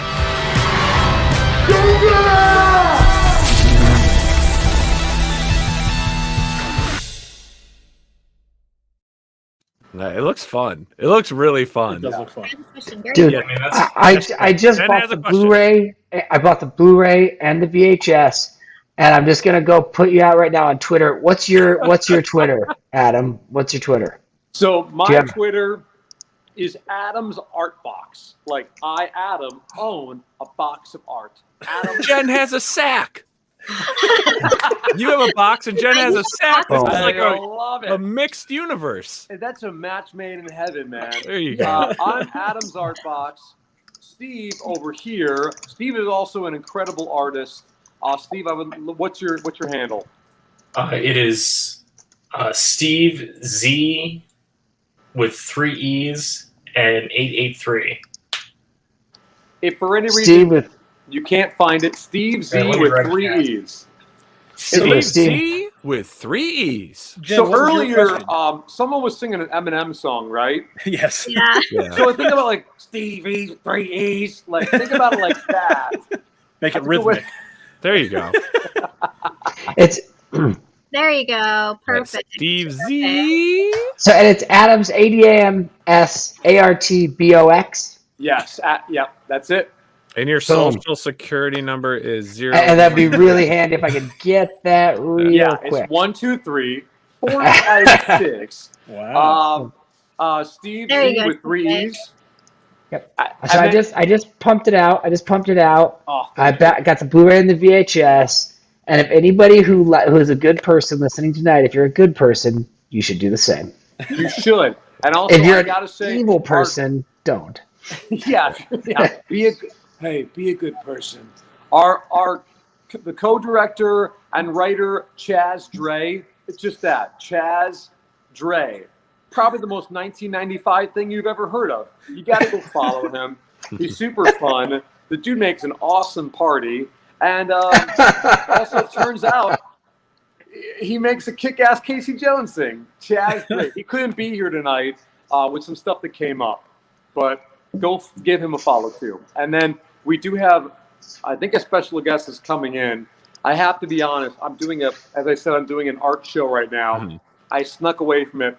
My amazing fiance, who also plays our very own April O'Neil, she's like, you go do the interview. I'm going to break down the whole table. Don't worry about it. She kicks ass, not only on screen, because we are doing some stuff never before seen with Ninja Turtles. I feel it's to a degree that we have yet to see. She's also a kick-ass partner to have. Awesome. That's great to hear. Now, Jenn, did you have something you wanted to add before? Oh yeah, so I noticed on your Indiegogo like trailer, not the actual film footage, but you guys were talking about you said you were adding more music as part of your goal. Yeah. You guys write all the music? Because the music you use in the trailer is like super awesome. Oh. Yeah, we actually did write the song in the trailer. That's so cool. That's really awesome. We all have a musical background, which I have to say, I didn't say it, but when I said that Steve, am I pointing at him right now? You are. Yeah. Yes. This camera flip is weirding me out. Yeah, but- it's opposite. So. Okay. Steve, when I said he's an amazing artist, he is our lead art director for the entire film. He and I are both in the art world professionally, and God, the amount of times I get a call about something, I'm like, I'm not your guy, but let me roll you over to Steve because he can make the magic happen. Happens all the time. He's incredible. He's also an amazing musician, as well as Chaz, who is just a killer guitar player and producer. I myself, I have been in bands all my life. If anyone here is a Resident Evil nerd, while I hate talking about it because it was my past. If you ever watched the third Resident Evil movie, I wrote one of the songs on the end credits of that movie. So we have come together to create this amalgamation of music awesomeness that we will also contribute to the movie. Awesome, man. So I had a quick question for you. Obviously, you've made it clear you guys are big TMNT fans. So my question for you is, why did you decide you wanted to do a Casey Jones story over a Ninja Turtles story? Adam has great hair. I mean, look at this guy. No, I Look at mean, his Look at hair. him. You don't want to cover that up Amazing. with some turtle suit. I don't want to assume. No, he doesn't need a suit. He needs a hockey mask. Hold on. If someone approached me and they were like, hey, we want you to play Slash, I'd be like, all right, let's do it. Okay. Cover me up, baby. Yeah, aside from Adam just being a really great match for the role, we wanted to do something that we knew we were capable of. We didn't want to overextend ourselves. We didn't want to put ourselves in a position where we were trying to achieve effects that we just couldn't afford. Yeah. Because if we wound up doing Turtles, we want to do Turtles right. We want to do Turtles in the style of the 1990 movie that everybody loves. And you can't do that on a Kickstarter budget. No. Yeah, no, that makes perfect sense. But it really does look great what you guys have put together so far. Thank you. And there was a great question. Let me see if I can pull this up really. Same question because I think Jen was about to bring it up. I was about to bring it up. Was it this one? Yeah. So Igor, you can read it, Jen. If you want to read no, it. I don't want to read. I don't know. Reading's fun. Igor says, is the Casey characterization similar to how he's been portrayed in previous live action representations? Does he have the same personality? I would say yeah. I mean, he's very much the live action with a lot of the comic and cartoon characteristics thrown in as well. Mm-hmm. We wanted to really create a Casey that speaks to all of the fandom and all the history of the character. All right, excellent. And, yeah, it's true. So Elias Koteas is, especially now, and doing acting for so much of my life now at this point, I look at him now as an adult and as an experienced actor, and there's stuff he does, and that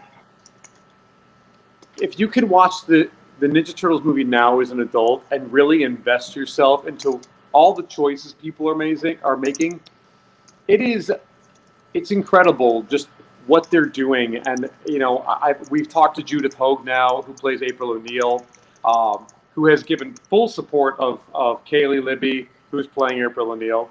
You watch them in these roles, and they're so authentic and genuine.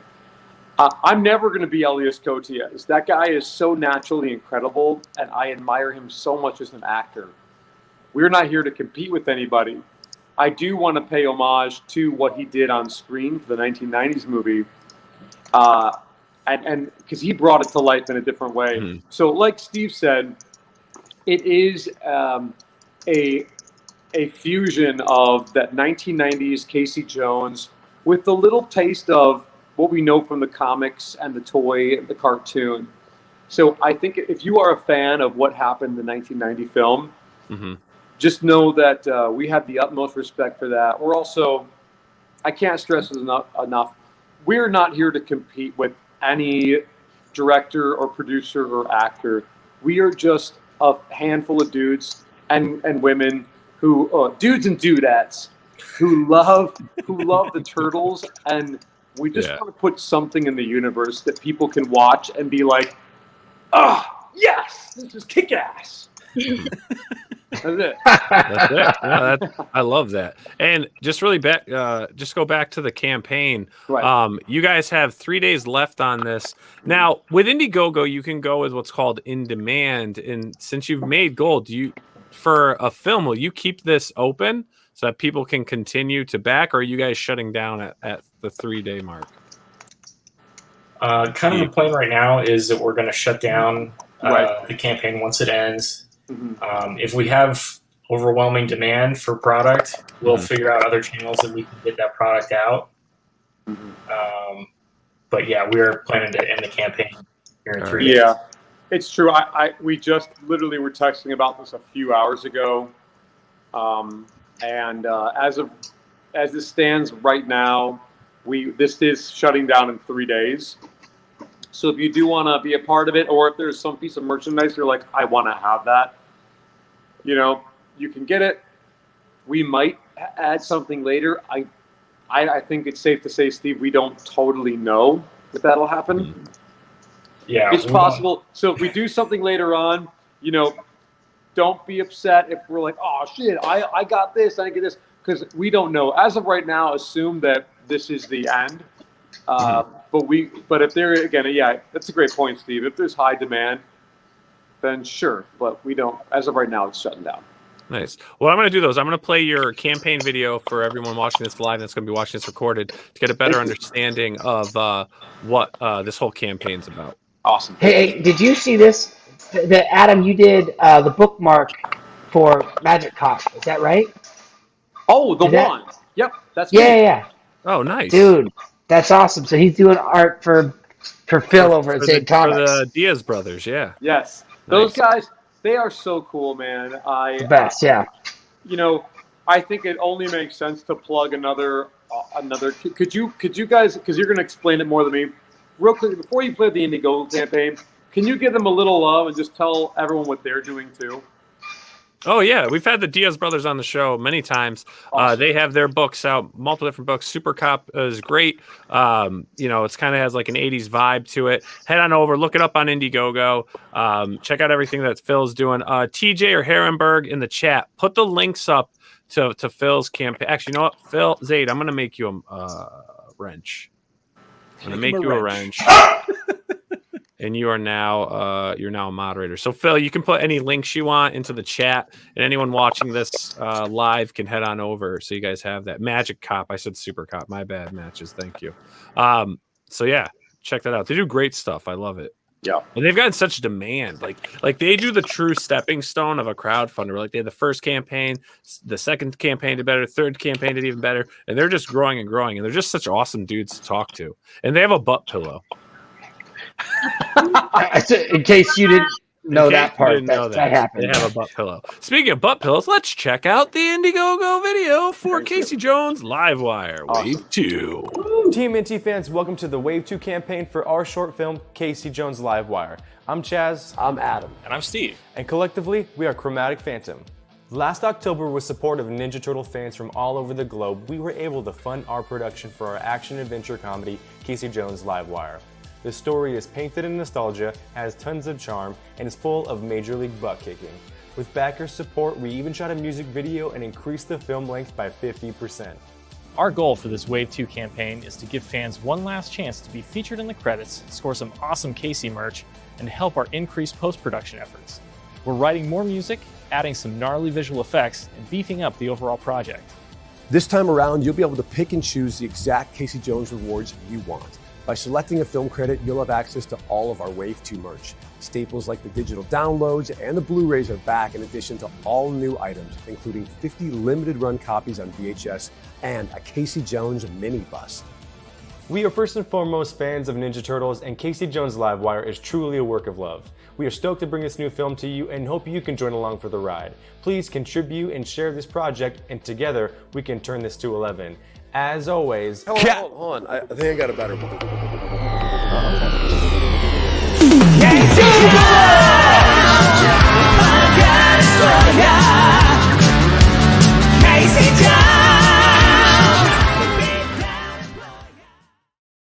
Casey Jones. Yes. That's great. That's Thank awesome. you. Thank you. That was great. Yep. Yeah, that's cool, man. You guys, this is fun, man. I like this. You know, normally we deal with a lot of comic books being crowdfunded, and every now and then we just get a good old, something different that looks great. Oh, this is dope. This is fun. I write and direct television for a living, and there's something sort of pure about what you're doing here. It's pretty cool. Thank you. Yeah. So now, Steve? Have you done other fan films or things before? I have not. This is my first big project, and it's been a huge project. Doing design work for all of the merchandise, and then I actually did a comic book version of the script that we used as storyboards. Nice. When we were shooting, so. And that was part of the Kickstarter rewards. Steve, can you hear me, guys? Yeah. Mm-hmm. I got kicked off for a second. Right. Steve, what was the funnest part of the art that you got to create? The most fun? Yeah. Also, thank you for correcting my grammar. The funnest and most fun. It's like the most fun. My brain just does that. Casey Jones would say funnest. Yeah. Yeah. And then he'd take your apple and eat it in front of you. God, really, the most fun I think that I've had so far is working on that on the VHS cover. Mm-hmm. You kicked ass, man. It's so good. It feels right. If I was in the video store and I saw that as a kid, I'd be like, Mama want that. Straight up. That's good. What we're going for. I miss VHS. I miss the video store. I do too. I've spoken with my fiance and I said, listen, when we are married with a house, I do want to create a video store in our basement. And she has given me the utmost support. My wife won't let me do that. I've been seeing so much of it on like TikTok and other things. I'm seeing like people showing tours of their home, like movie rental place. They got even cash registers. They got candy stands. They got the real racks. I'm like, dude, will you send me those? Let's talk after this because I want to see this. I need to get some inspiration. Yeah, it's got to happen. I'm a big fan. I don't know if anyone here, for the past over the decade, my God, longer than a decade, I've been watching the Angry Video Game Nerd. Does anyone know this? Yep. And James, the owner, he's got this awesome video store in his basement. I'm like, that's what I want. That corner where there's the horror movies. You're like, I'm afraid to go in there. And does anyone remember that as a kid? Yes, I do. Oh yeah. Yes, yeah. Or those like those cowboy saloon doors with the triple X, and you're just like, hey mom, I'm gonna go look over here, and you're like, it must be the worst kind of horror in there, Uncle Mom. Barry, what are you doing in there? Dude, I do feel like when I get that video store, I swear to God, the Casey Jones Livewire VHS is going right in there. And also, I do think that Steve, can you confirm these first 50 we're doing? They are a limited edition green VHS, right? No, we have a very I don't know. I gotta learn. VHSs that we will try and get out, but we cannot guarantee that all 50 of those VHSs will be green. That's the life of the collector, baby. You might get the very special limited edition green VHS. You might not. But that's the beauty of it. I just bought back to VHS. I'm banking on the green. I got all my fingers crossed. I need that green. But if it's black, I'll be okay. We'll still be friends. It's cool, but I mean, there will be a little. Dude, resentment. I'm in the same boat. Where you at? There. I'm in the same boat. I want the green VHS too. So I don't know if I'm going to get it. I bet Steve is the controller of the green VHS tapes. He's got the 10, and he's going to go like, who's going to get those? This is going to be a serious fight. Anyone with the name Chaz will control the green VHS. Probably Chaz. Yeah. Damn you, Chaz! Chaz, you son of a... Grizz, did you have a question? Yeah, so obviously we've been talking a lot about 90s memorabilia, 90s aesthetic and all that. Is it safe to assume that the movie is set in the 90s as well? Yes and no. Kind of indeterminate. Okay. Yeah. Timeless. They call that timeless in Hollywood. Is it a timeless era? Yeah. That's really what we're going for. Yeah. Steve, I won't take long on this. I'd love to hear your thoughts too. From me as Casey, I think Casey is stuck in the 90s. I'm not sure if the film is, and I don't know if Casey allows the audience to know if it's stuck in the 90s, because you're following him, and you will get to see glimpses of like, oh wait, hold on, Casey, what time are we in right now? Don't worry about that. Don't worry. Focus. It's kind of like Tenet, right? He's just gunning in a different timeline, right? He's running in the 90s while everyone else is running in 2020. He's just like, yo, I mean, you can talk about whatever you want, but I'm currently in the 90s. Yeah. Steve, what do you make of it? Yeah, I definitely think that we tried to go as timeless as we could, to just kind of have elements of things from the 80s, 90s, today. If you're paying really close attention, you might have some idea of around when it's set, but really timeless is the goal. Yeah. I said a comment earlier about the Prince arcades where I'm at, but we did want to make this thing feel like a time capsule. While it might not be a time capsule as far as the when it exists, we want people to watch it and feel as though they're transported. Whether they own the VHS or they don't, We want people to watch it and get that super nostalgic feeling. Mm-hmm. Yeah, have it feel authentic. Yeah, no, I get that. I get that. I appreciate that. That's what you guys are going for. And yeah, go ahead. I was going to say, I don't know. Someone said, and I meant to comment on a while ago, but someone said it looks fun. I do want, that's the main word. I'm really glad you said that, because we are fans of turtle stuff. We are fans of nerdism. We are fans of fan films and short films. And while this is no knock on anybody, we feel as though there's a lot of content out there that's very serious and gritty and dark. And while there is a space for that, and we do love it, we wanted to make sure we avoided that for Casey Jones. You know, because again, while there is a space for that dark, gritty tone, like stuff like Last Ronin, we wanted to challenge ourselves with Casey Jones and have it be fun, have it be super kick-ass. You know, we have said this a few times, but the best way we could describe the tone is the 1990s Ninja Turtles meets Cobra Kai meets Stranger Things.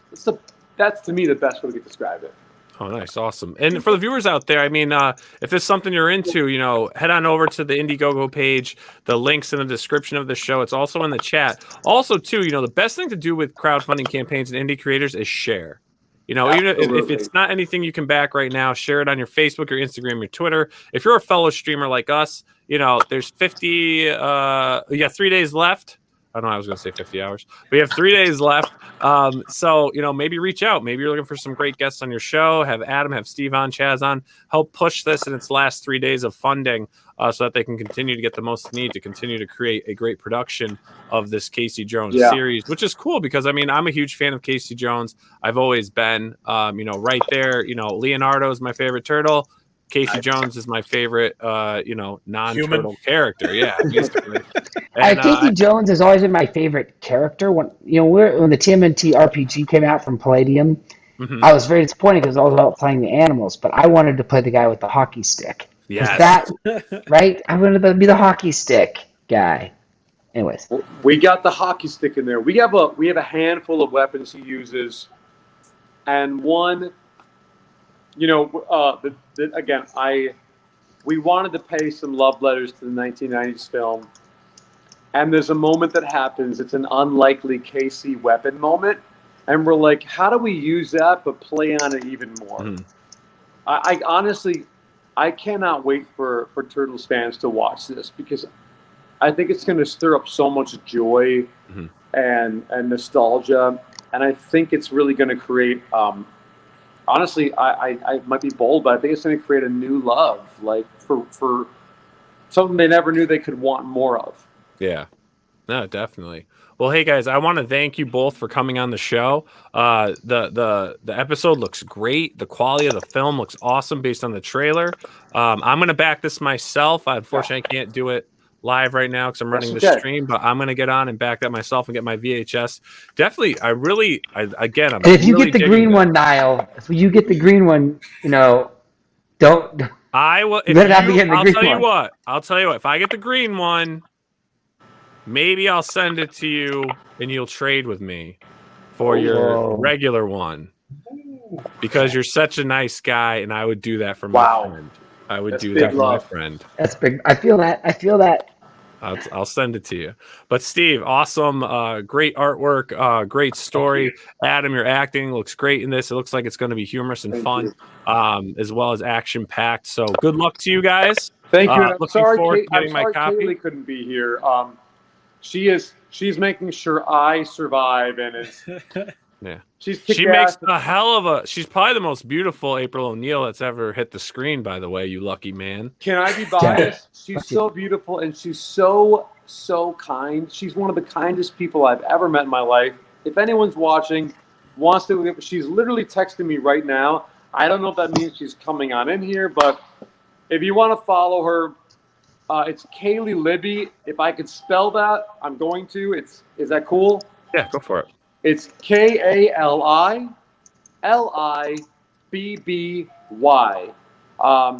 She's an incredible April O'Neil, and not only does she have to deal with Casey Jones's crap, But she also finds a nice humanity and humor in their relationship because I think this kind of, again, I don't know if we're needing to log off, but real quickly, this does take place after Casey has known the Turtles for a handful of years, as well as April. And we thought, Chaz and Steve and I, we thought, well, if April's hanging around the Turtles and Casey, she's probably been taught how to fight a little bit. So I think we have the most kick-ass April to date, and it's earned for sure. Awesome, man. Well, we appreciate what you're doing, especially for us Turtle fans out there, and looking forward to the video. And again, if you guys do anything else like this, or you just want to come back on to promote it, if you're going to do other sales of it anyways, please email me. Yeah. Come back on and talk about it, or even if you just want to talk about like the post experience of it, what the reviews are like, the fan things. I'd love to have you guys back on because I'm just a massive Teenage Mutant Ninja Turtles fan. I've become friends with Kevin Eastman. I've had him on the show a few times. So it would be a good time for all. So how do we get Kevin Eastman to see what we're doing? That's the question. I put him in one of my Twitter posts, so hopefully he saw You already tagged him. But before we go, can I ask, what are you guys up to? Mostly this. Yeah, just I run the POPXP network. We have multiple shows. We do many days of the week. I also work on my first comic book, Medico, which is in production. I also work with Billy Tucci on She for his comic book. For She? The one she, S-H-I, which means death in Japanese. So it's been the return of her. She's a character that's been around since 1994, mainstream comics and everything. So he's a fun guy to hang out with. We started this channel and we're in our third year of it, and it's growing. And we've got our friends Jenn and Grizz and Adam, and it's been a good time, and I'll let them speak for themselves with what they have going on. But we're all nonstop. And day jobs. Got it, the day jobs. And day jobs. Oh my God. I stream on Twitch at Good Game Grizz. So streaming video games and things like that. And I talk movies and TV shows and all that here. 3 favorite video games. Oh my God. Mass Effect 2 is my favorite of all time. After that, it's going to take me a lot of time to come up with a full list. Wow, Mass Effect 2, that's all we got out of you? Wow. You're going to get more gaming content from me here in a little bit. Where is Mortal Kombat? It is among my... I love Mortal. It's one of my favorite games. So probably my third favorite fighter franchise. Wait, third favorite. Well, his number one's Killer Instinct. I do love Killer Instinct. That's actually number 2. But Super Smash Brothers is my favorite. I suck at. Okay, all right, okay. And what about you up there, Adam?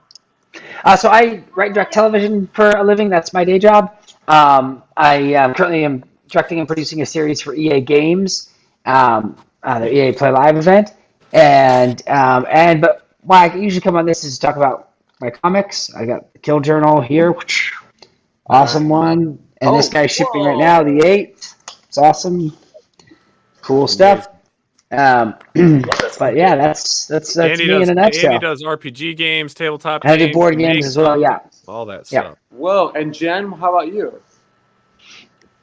I don't know. I make costumes and I'm a photographer. I'm currently working on a Garfield theme at the moment. So nobody knows how that works exactly, but she's selling herself short. She's a fantastic cosplayer. What is your Instagram?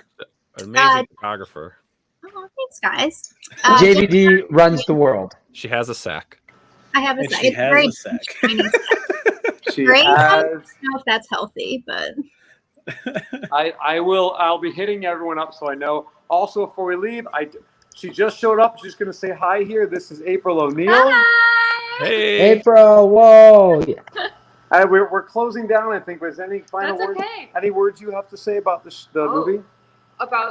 About Casey Jones? How do you feel about your April? hair is very nice. I like your hair. I like yours. I can't wait to see it. It's gonna be so good. You saw a clip last night. How'd you feel? If you were to release that clip right now, I would feel fully confident that it would be pretty okay. And that's like where it is now. It's a very rough draft of where it is now. And so in the future, it's only going to get better. And that's what post-production's for. It's so exciting. It's so really wonderful to be a part of this, with you. And any thoughts on playing April before you leave? oh man, they're big shoes to fill. They're big shoes to fill, and it was just an honor. Yeah, absolutely. How does it feel getting approval from Judith Hogue? I think I still need to throw up about it. It was wonderful. She's awesome. an incredible human being who's all about turtles and all about just putting good energy into the world, and that's all we can ever hope to be, about turtles and good energy. Well, congratulations to that and getting that Thank recognition. you. Thank you. It looks fun. I'm excited to see the product once it's out there. Me too. All right. Well, Adam, thanks so much for joining us. Steve, thank you so much. And Thank you. El Chaz, we said hello. And Miss April O'Neil, you crushed it. Thank you. Boom. Appreciate it. Hi, All Steve. right. Good night, everybody. Turtle Thanks so much for power. having us. Turtle power. Turtle power, baby. Turtle power. All Bye, right. everybody. See ya. Thank you. That was fun. That's cool. I like that. I like the whole independent film and stuff. Really You good know? energy about the whole project. Great energy. Great energy from the creative team and all that. I loved it. Totally. Looking forward to this. I'm totally backing that after this. You're going to back it too, Grizz. I already backed How do you it. know I haven't already? I mean, I haven't, but how did you know that I haven't? I don't know. You never know. You never know these things. But so E3 happened. Yes. E3 happened. A lot of freaking announcements. Grizz. So It's I mean, overwhelming. it's a lot. It's more than we can possibly hope to discuss in our little gaming segment in the Week in Pop. But we're going to talk about each of our individual favorite things that were shown at E3. I mean, it really is just incredible. Like, all things considered, with the last year that we had leading up to this, it was really great to get some news on some games that have been in development hiatus, for a long time because of the pandemic, and everything, was just so cool to be, seeing it again. Mm-hmm. Some of the shows, some of the presentations were not as great as others. That happens every E3, but overall, I'm just so glad to have E3 back. It's like gaming Christmas for me.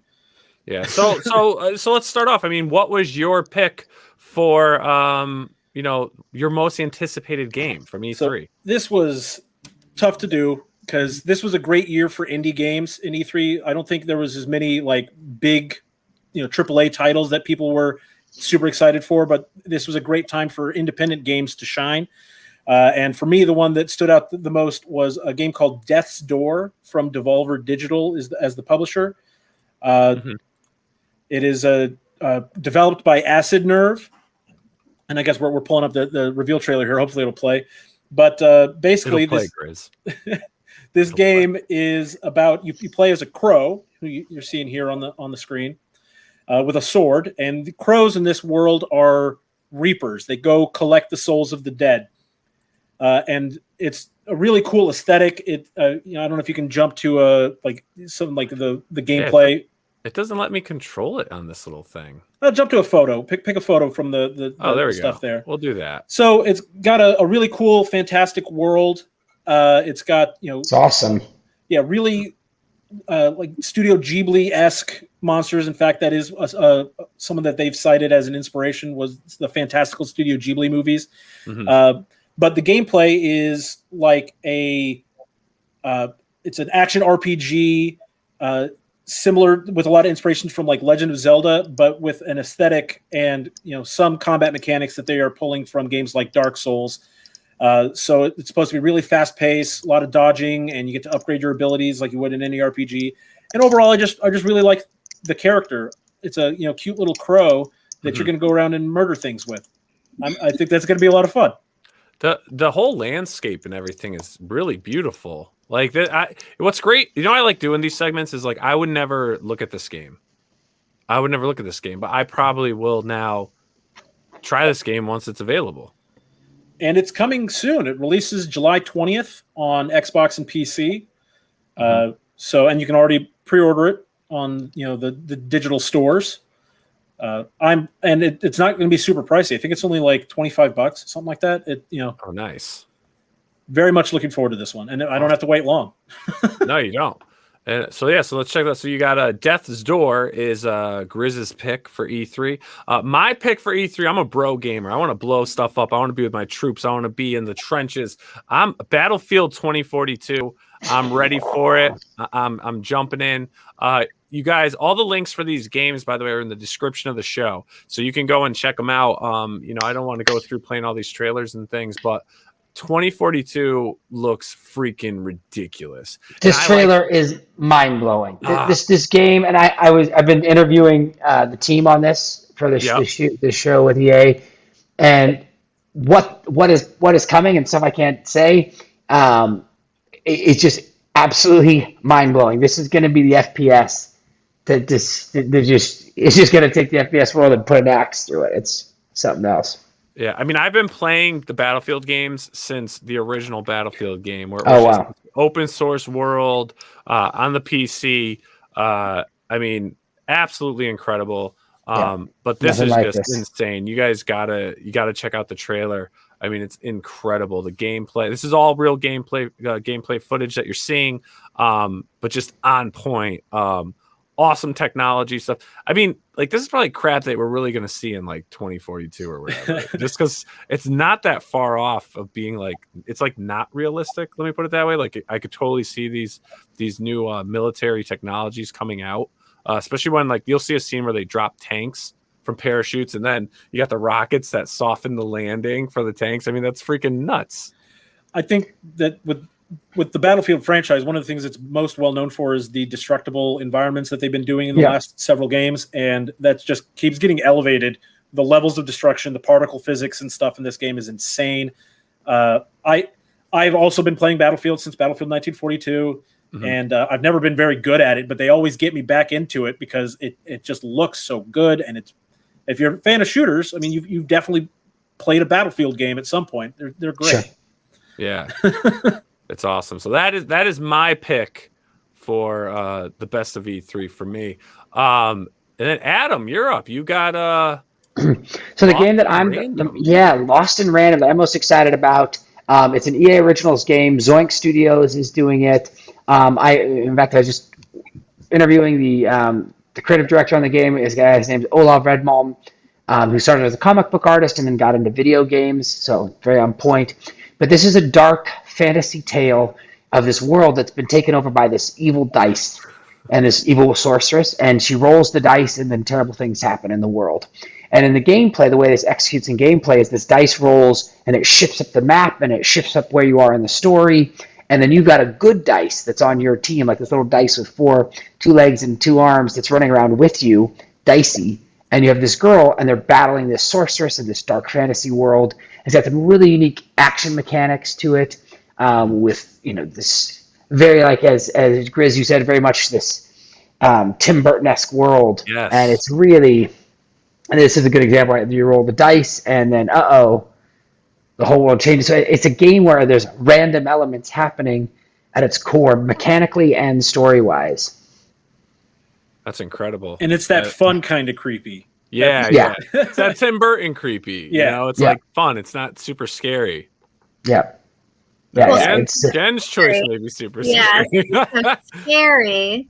So now let's check out what the Jen's choice, the Dark Pictures House of Ashes. Jenn. Ooh. What's the story on this, Jenn? Saying Tim Burton's film. Yeah, so anybody from my Twitch would definitely agree. The most hilarious thing that I have ever done in my whole life is play horror games on stream. I scream and I cover my face and it sounds like a banshee. So I really enjoy playing horror games streaming. So this really reminded me of Until Dawn, which was a game that I streamed, and it was so much. I love like the quick time action games. The Wolf Among Us is my favorite one, but Until Dawn was a really close second. Evil. Does it have a Sack of Evil merch? It definitely has a Sack of Evil merch. So I'm really bad at like shooters, and I'm really bad. Like things like Dead Space, definitely very bad at. I panic. So I really like this quick time action because even when I'm panicking, I can easily just press like one Panic button. and press a button. Yeah. Yeah. So, It's a and button masher. and the graphics look amazing. The story is like they're artifacts or something. I don't. So, like, the story on this one is that they're soldiers in Iraq, and while there, they basically stumble upon some supernatural elements, and that's where the horror stuff starts coming into it. I mean, we'll get to that here in the trailer here shortly. But I love that story. I love that story pitch. It's like Three Kings, but instead of money, it's monsters. Yeah, and this is the third entry in the Dark Pictures anthology, which is from Supermassive Games. They've already released the first two. They have some mixed reviews. Some people are really into it, and I imagine that's mostly the diehard horror fans who are really into it. But they still have 5 more after this that are going to be releasing. So if you play this one and are a fan, go back, play the first 2, and then get ready for 5 more games that they have planned in the Dark Pictures anthology. Wow, that's crazy. 5 more to come. I hope fans like it. Yeah, me too. I hope fans like it. That's there you go. Now we've got our indie game of the week. Yeah, so I cheated and I used 2 indie games this week, but but for my actual indie game of the week, this is a game called Dark Deity. It just released on the 15th. It was shown as part of the Freedom Games showcase during E3, and Freedom Games is the publisher, developed by Sword and Axe. They're a real small team, 6 people on the development team here, and this game is basically a Fire Emblem clone, and like the old Fire Emblem games, which are turn-based strategy with like kind of a rock paper scissors sort of combat mechanic where certain weapons are more effective against other weapons. And so if you've ever played a Fire Emblem game, or if you've ever played a turn-based strategy game like Final Fantasy Tactics or Advance Wars, that sort of game, this is right in that wheelhouse. It's definitely like the most on-the-nose homage to Fire Emblem I think you can get away with without a lawsuit. It is very much a Fire Emblem game. But I've played through the first 3 chapters, and I love it. It's got some really cool mechanic changes that make it a little different from Fire Emblem. Fire Emblem as a franchise is probably best known for its permadeath. When your characters die, they're gone for good. And that's what they do in Fire Emblem. To change it up for Dark Deity, rather than your characters being necessarily killed outright, if they get defeated in combat, they receive a grave wound, which lowers one of their stats permanently. And so that way you have characters can come back and you can build them back up again. So they're not gone for good, but it is still a way to kind of punish you for letting your characters die without incentivizing players to just reset and play the level again, which I think is a pretty cool way to approach that. But it's on sale right now. Like I said, came out on the 15th. Its regular sale price is going to be $24.99, but right now it is on sale for 20% off for $19.99. Nice. So if you are a Fire Emblem fan, then this would be a good opportunity to scratch that Fire Emblem itch while we wait for the next actual Fire Emblem game. Perfect. Awesome. Another great choice, Grizz. And, speaking of some great things, Breath of the Wild 2 was released, or that was, the news of it has been upon us. So Jenn picked out some amazing cosplays of Breath of the Wild. Yes, this was obviously the big moment for Nintendo fans during Nintendo's presentation was when they had their bit on Breath of the Wild 2. And I know Jenn was very excited to show us some great cosplay. Yeah, Is Jen's cosplay? Does she have it? Does she have? No. Zelda's too hard. I get very frustrated every single time that I try to play one. I have quit that game so many times. And so I love the art style and I love the backstory, but not personally a fan of the gameplay. But Breath of the Wild was really cool. The art direction was really interesting. Tons of different costumes in the game. This is actually, what was the name of this company? Or I put it in the tag. But anyways, okay. You can actually, there's lots of not only great cosplayers, a lot of people making patterns for costumes. So if you're wanting to make your own costume, there's tons of resources for patterns, 3D print files. I mean, just like some of the photography that have come out of Zelda is just really beautiful. Looks like straight out of the game. I mean, just really wonderful. I'm a big fan. And you've never cosplayed Zelda? Nope, sure haven't. Do you plan on ever cosplaying Zelda? No, probably not. I appreciate it aesthetically, but I'm just like not a fan. Gotcha. So is this statement true then? Zelda gets 7 gens? No, -7 gens. No, Zelda gets -7 gens. I'm not. I think it's a great game. It's a great franchise. I have lots of friends that are super into it, but like I said, it's just too hard. I don't like things that are difficult. I get very frustrated and then I cry and then I just never play it again. So Smash the Switch on the floor. I was a control smasher as a kid. Like, yeah. And I'd throw it on the ground and run away. I can get what you're saying though. Like my problem is with a game also too that is too hard because I don't have that much to give games, right? Like I don't have 20 hours this week to give games. I've got 1 or 2. And so if it's super hard and I don't really get much out of it in 1 or 2, then I don't even ever bother because it's like I don't get that opportunity in my life. So it's like I need something that in 1 hour it's fun. Not in 1 hour you just get a little better. Do you know what I mean? Yeah. So I get what you're saying, Jen, because it's a very fine line, and talking with many game makers, that's their struggle, right? It's like how hard do you make this, right? Because if it's hard, then maybe you get the hardcores, but all the casual gamers are out on it, right? So how do you bridge that? Well, personally, I'm really into like character development and like leveling your character and improving, and then like the relationship with other characters. So I really love. My favorite games, of course, are like Knights of the Old Republic, Dragon Age, the first one only. Just that's kind of more my style of game. So just the run around, defeat monsters is not really my thing. Gotcha. But for the people who are Breath of the Wild fans, you know, it's a very well made game. Like even if you're not a fan of the gameplay, there's nothing you can't say anything bad about. It's a gorgeous game. It really is. Oh yeah, no, I don't think anybody has.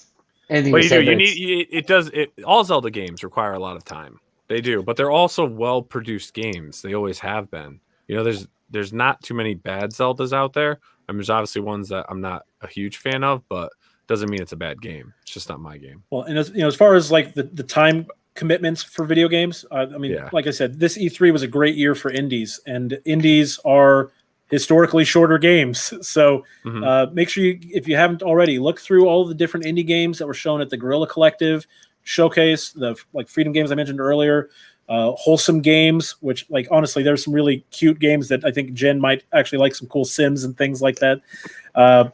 There's just so many great indie games that are, again, going to be a little more bite-sized and more manageable for someone who's working a full-time job in addition to all their hobbies. Right. Well, hey, yeah, man, I think there's a lot to be said to making something spectacular for a casual gamer. Yeah, well, great coverage on the E3, Grizz. Thanks for sending us those lists so we could look through and pick our games. And before we head out tomorrow night, we're going to be going live with an absolute legend in cover art and fantasy horror. Very well known for his Star Wars art.